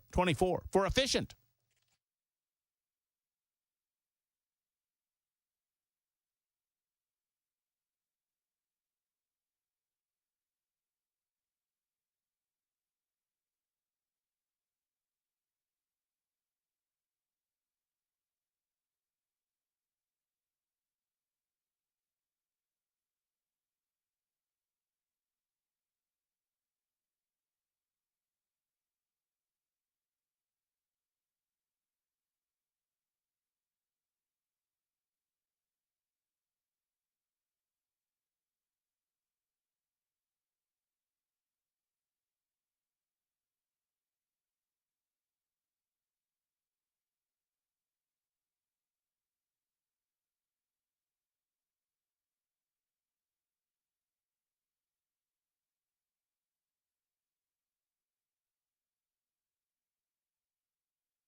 We'll go over some of the writings which News Channel 5 says are purported to be from the Antioch High School shooter. And Congress sends President Trump the first bill of his second term. These stories in the day's closing money news at 6:30 on Super Talk 99.7 WTN. Super Talk 99.7 WTN. Thanks so much, Ken Weaver. About a minute or so left in this segment. We'll get to the bottom of the hour news. It's been a crazy news day, a lot going on. And so much so that we've not gotten to a lot of the actions of Donald Trump. You and I were talking during the break there, Cameron, about some of the activity. I mean, regardless of what you think about the guy, it is, I don't know, would you call it refreshing, a refreshing whirlwind of activity? Clearly, he's not going to keep up this pace for the entirety of the presidency, but he's getting a lot done, most of which having to do with the last 4 years. Well, and this is great politics, too, of I'm going to do stuff, and if you want to tag me and hit me, knock yourself out, but you're going to have to punch a lot real fast. And right now, the left does not have a good angle to which issue you want to talk about. How do you want to go after the president? And right now, it's just sort of like, and that's basically where we are. Well, I mean, and take, for example, they spent all of their energy yesterday talking about January 6th. Mm-hmm. All of their, I mean, it seemed to me, I mean, every news network, I mean, and I'm talking about anti-Trump networks like #NeverCNN, MSNBC, and some of the alphabet soups. A lot of their energy spent talking about Jan 6 pardons. While he was declaring an emergency at the southern border, while he's mobilizing troops to go to the southern border, while he is declaring and he just did it today, he declared a moratorium on all entry into the United States of America. And these guys the left is dying. They are just perishing on the vine because how many people have died as a result of what happened just in the first 2 days? This is why they lost. Yeah. It's because practical people say, what did you think was going to happen? We've way overpowered the executive branch. This was going to be whiplash. Well, and yes, a very reasonable discussion can be had about whether or not our presidents of the United States of America, of both political parties, are way over-exercising their executive authority through executive action. Sure, I'm willing to have that conversation. But when most of the executive actions that Donald Trump has currently signed have to do with repealing other executive actions that Joe Biden signed. Well, now we're just playing a tit-for-tat game. And that's the whole point, is that if you don't get it through Congress, the next guy can come along and do whatever he wants to. Joe Biden, at the end of his term, was just running through executive orders and random things he was going to do. And now we're undoing all that. Like, it's dumb. Hey, friends, Matt Muprhy here for the one and only Glock store. Before we get to the news and Ken Weaver, I want to remind you that the Glock store is here for you for all of your gun purchase needs. Obviously, they've got the best retail shop around. They got more Glocks than anybody. You don't name yourself the Glock store without having all of the Glocks. And when I go to train, I go to the Shoot270.com indoor ranges. It's a superior way to train, and I'm going this Friday. Friday morning, I'll be there shooting a full auto H&K suppressed MP5. And you can, too. Just mention my name, and you'll get it for free. You supply the ammo. They supply the H&K suppressed MP5. That's as easy as it gets. Mention my name. Don't mention Dan Mandis' name. Don't mention Chris Hand's name. Mention Matt Murphy's name. Help me out here. The right way to shoot, the right way to train is with a personal instructor in a private shooting room at Shoot270.com. They're incredible. It's incomparable. Only in Nashville. My only place to train is at the Glock store, minutes away from the airport, worth the drive from anywhere.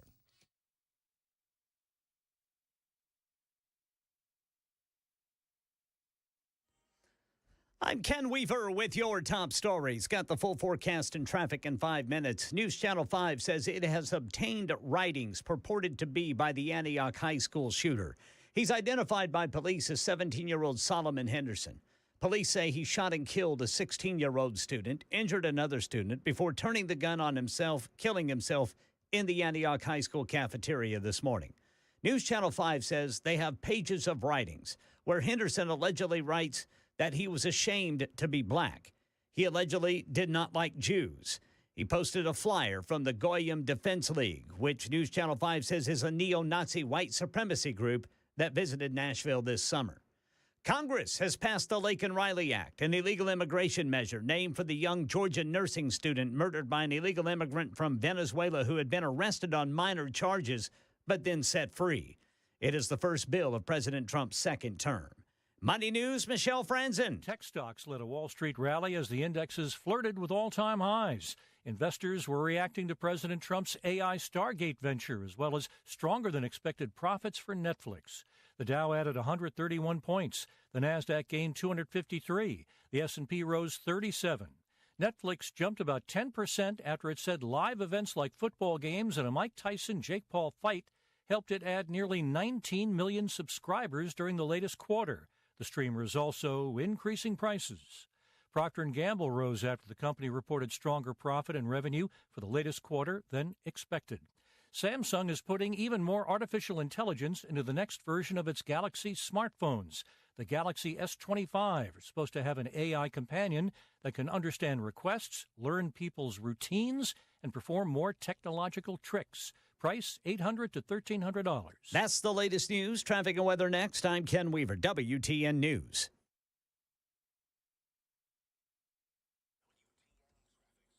Bradley Parkway northbound at I-24 got a crash reported by police. Then in South Nashville, got a crash right shoulder. It's blocking the right shoulder, 24 eastbound after Murfreesboro Pike. East Loop downtown got a crash reported blocking the right lane, 24 westbound at Shelby Avenue. And then 65 southbound at I-40 South, police reporting a crash there. Traffic every 10 minutes every morning on Super Talk 99.7 WTN.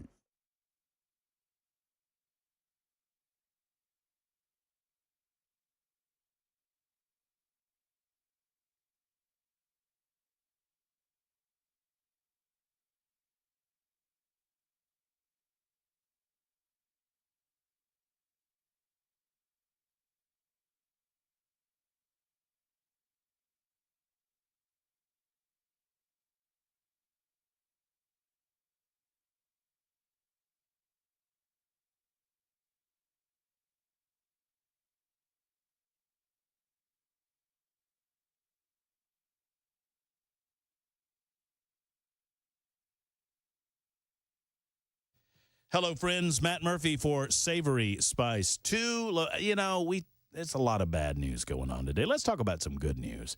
Good news inside of Savory Spice. They have some delicious chilies and soups and all the fixins to make that stew that you've been thinking about making. And isn't it not, does it not feel, go outside. It's chili season. Go outside. It's stew season. It sure is. And they have it for you at Savory Spice. Really any taste that you can conjure up, whatever flavor you're looking for. They've got the spices that can really enhance the meals that you're preparing at home. And if you don't know your way around the kitchen, never you fear. They'll feed you, baby birds, because at Savory Spice, they have the Spice and Easy line of products where, you take the package and whatever, Sunday pot roast is my great example because you take that, they tell you exactly what to buy, exactly how to cook it in the crock pot, and you put those spices in there. You don't have to measure anything. And 6-8 hours later, you've got a delicious meal for the whole family. That's what they do for you at Savory Spice. I love the fact that they're locally owned. I love the fact that Holly and David are often there. I love the fact that you can find a location at L&L Market in Nashville or just off the square in Franklin. You'll love it, too. When you stop by, tell them Matt Muprhy sent you to the delicious Savory Spice.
I've for years been talking about if I had the ability, the way that I would, and I don't know anything about healthcare. Understand something. I don't know anything about being a doctor, and I don't pretend to. But in my mind, if I could construct the way to do things in 2025, it would be a direct pay provider that dealt with you, the customer, that went the natural approach before recommending to you pharmaceuticals or whatnot, that was never beholden to the insurance companies or the pharmaceutical companies in the first place. And that fantasy in my mind really exists in Franklin, Tennessee at Grace Point Healthcare. Grace Point Healthcare is everything imagined in a good, solid, modern medical facility. They're modern medicine delivered the old-fashioned way. In other words, you don't have to wait to see them. If you call them up and you're sick, you get to see them when you're sick. With their basic Smart Care plan, for just $69 a month, you can get unlimited office visits and free basic labs and diagnostics. There's no waiting at Grace Point Healthcare. Grace Point Healthcare can treat the entire family, and you don't have to be a part of the Smart Care plan in order to get a visit. As a matter of fact, they even do house calls if you're feeling too bad to leave the house. I mean, this is the way to get it done, folks. Grace Point Healthcare. Modern medicine delivered the old-fashioned way. Schedule your appointment at 599-6868. 599-6868. Grace Point Healthcare.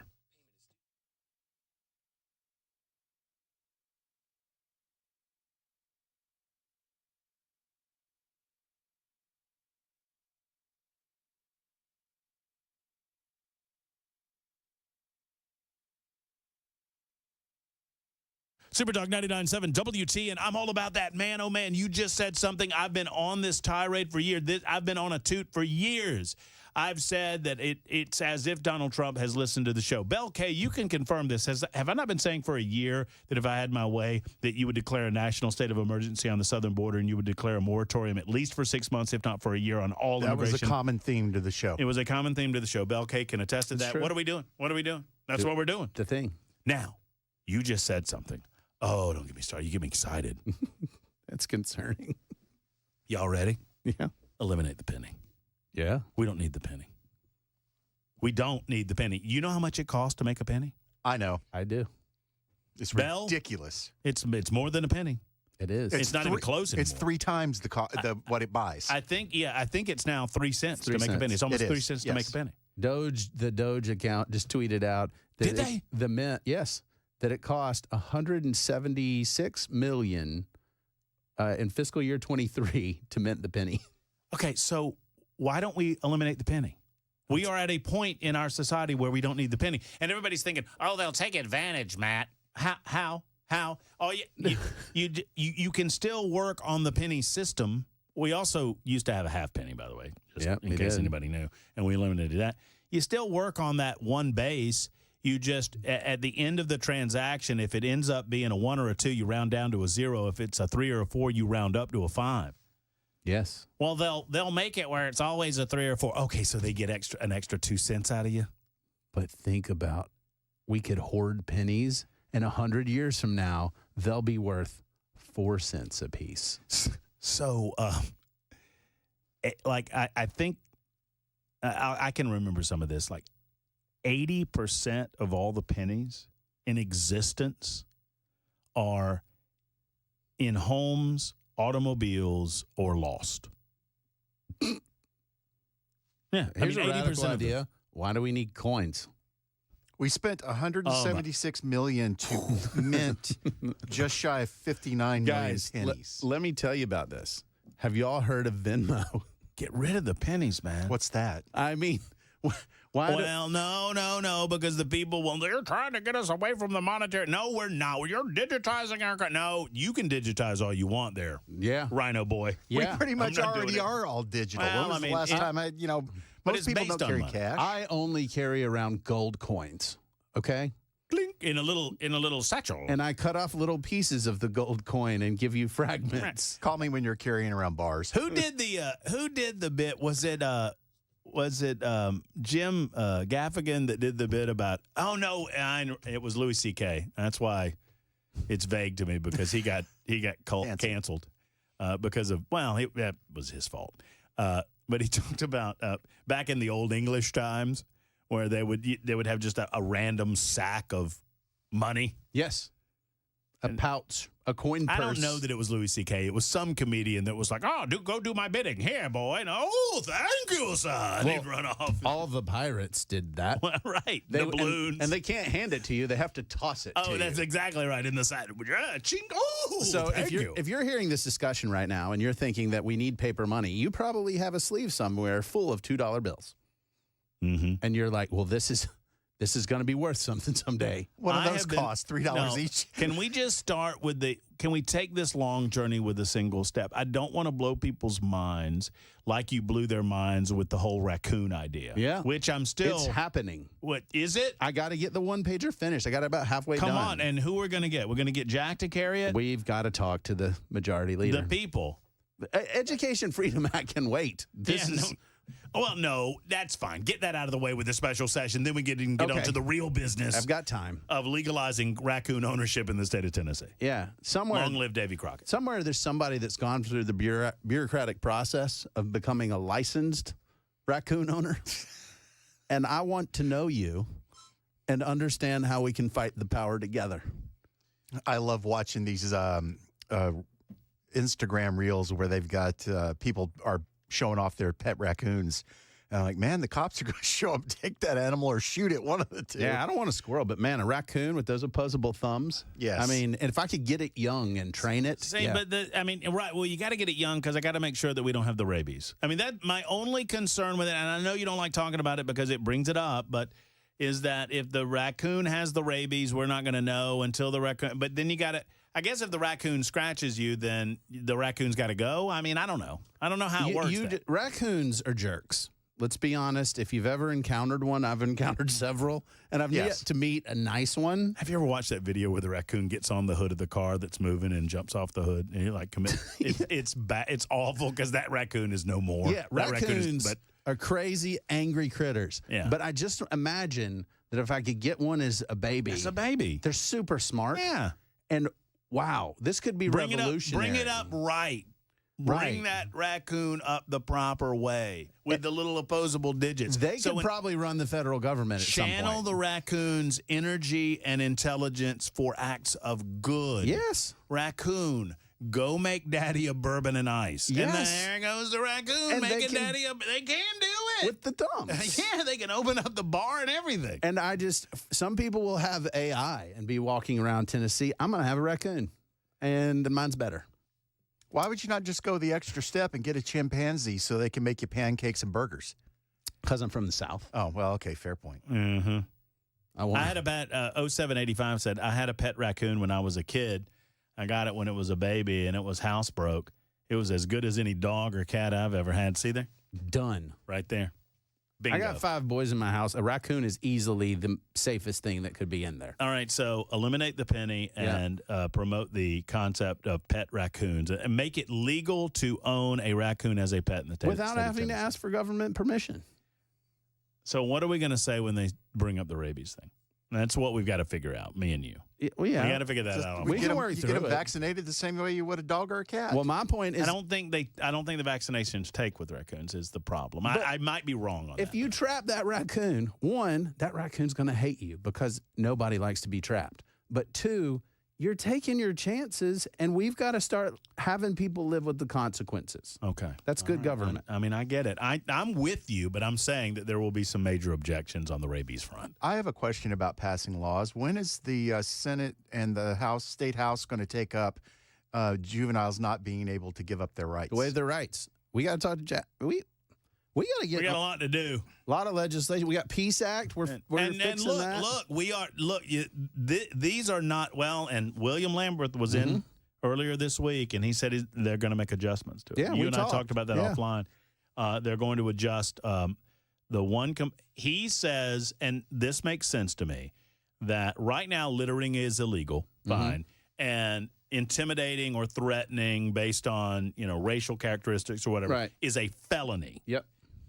And I kind of understand this, that he wants some sort of middle ground, that it's not quite a felony, but it's also not just we're going to give you a citation for littering if you put, Klan paraphernalia on a black church, for example. The problem with that, and what I told him, is hate speech is unconstitutional. That's what I told him to. And he said, it's only the litter if it's hateful. I said, but you're criminalizing the speech. Right, and you are allowing the receiver of the material to determine after the fact what they consider to be hate speech, and the author of the material, you're not putting their... So, yeah, it's bad. It's bad because... We're going to work on it. We're going to get it right. We'll figure it out. I'm telling you, we've always... there are always haters, and the raccoon haters are coming out of the woodwork now. Who are the raccoon haters? Who hates a raccoon? Now, Ray. Probably Ray. Freaking Ray. You can buy a raccoon at the exotic pet fair in Cookville, says 7062. All I can say to that is roll tide. Uh-huh. Let's do that. 6682 says, to hell with a raccoon. Pet skunk's the way to go. I have heard that. I'm all about a pet skunk. I've heard you can that. descent them. Yes, and that they're fantastic pets. Mm-hmm. And I've heard that too. Yeah, there's options here, people. We can make America great again, Tennessee, starting with raccoons. See, here's the trouble, though. When you do, and now we're talking about pet skunks, and then here comes 2666. Screw raccoons. I want a couple of otters. And see... And I mean, I'm fine with it, but I mean, tell me what animal I can't have as a pet. Man, oh man, Mr. Government Man. I want a pet squirrel. Nah, that one doesn't move me. Y'all gonna hear about that chimpanzee comment? Not from me, from some of those Van Gogh listeners. Well, it is what it is. It's better, we need a respite from some of the bad news that's going on today. And there's a lot of bad news that's going on today. But I am dead. Every time I bring it up, people think that, no, I'm dead serious. We need to have a serious conversation about daylight saving time and the penny. Yeah. Well, guess what? Money. We can legalize raccoon ownership. It's not going to save us $176 million. If we get rid of the penny, it will. I wonder if we could train the raccoons to collect all the pennies. Matt, change is bad, though. We can't have change. That's exactly right. Yes, Belle. Change is bad. I agree. Yes, my wife has just what you moved. Said. She moved to an iPhone this week, and so this is not a good time to talk about change. Yeah. Oh, you meant, I thought he was talking about pennies. Still. Both. Yeah, you never know. We move fast here. She moved from She had a Pixel, an old Android, and she's an iPhoner now. And? Are you an iPhoner? No, man. Is anyone else in the household an iPhoner? All of them. Except for you. Yes. You're the last holdout. I'm not even on the family account because you can't have more than 6. We'll suck you in at some point. That's. I'm all in. I love you, Matt. I mean, there are times where I would kiss Tim Cook on the lips, and there are times where I want to punch him in the face. It really depends on whether or not I can get an internet connection. I've got a Pixel 9 Super Duper, and it makes pretty AI pictures. It's great. This story on the Antioch High School, it has taken a weird turn. I'll tell you what the turn is in just a moment, and it indicates to me that this story is about to blow up nationally. A story that originally looked like just a crime of passion where a young kid killed a woman. It looked like, or a young lady, looked like that was the deal. It was some sort of love gone wrong or whatever, or obsession gone wrong. It has turned drastically in the last hour and a half. 52 after the hour. Super Talk 99.7 WTN.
Only a couple of minutes left. Supertalk 99.7 WT. And the latest information coming out on the situation at Antioch High School is, I mean, it's not good. None of it's good. A 16-year-old is dead. Another person wounded. A third person was wounded, jumping out of the way, hit their head or something or another.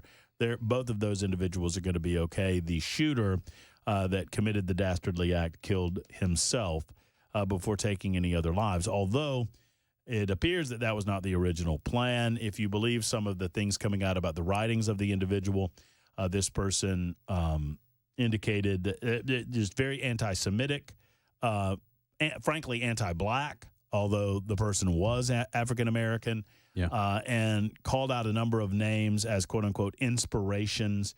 These are names that you would know, and I hesitate throwing them down and throwing them out there because, you know what, if you are committed to committing evil acts, This is kind of like the white supremacists saying that Elon Musk, is one of them.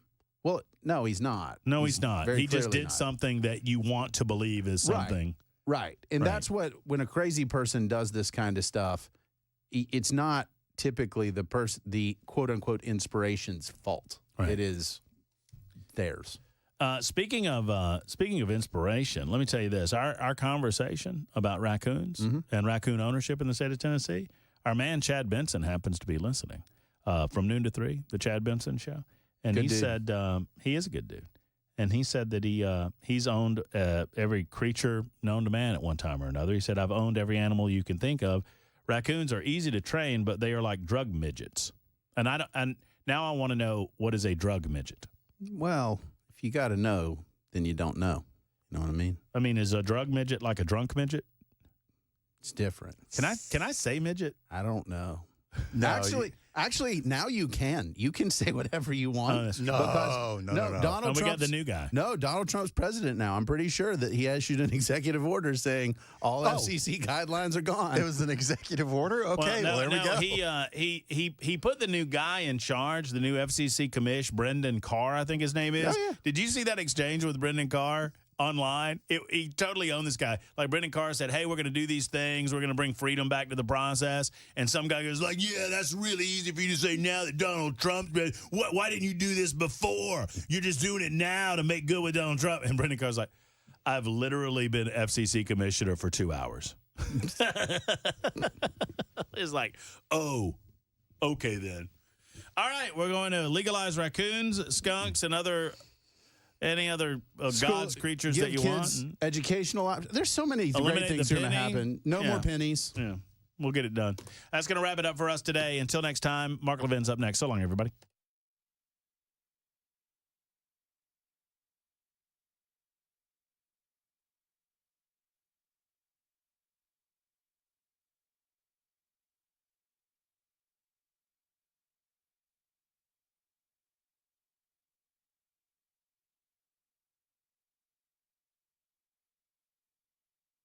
Senior Justice Department official who previously served as a Trump defense lawyer directs U.S. attorneys to investigate and prosecute local and state officials who resist, obstruct, or otherwise fail to comply with federal immigration commands and requests.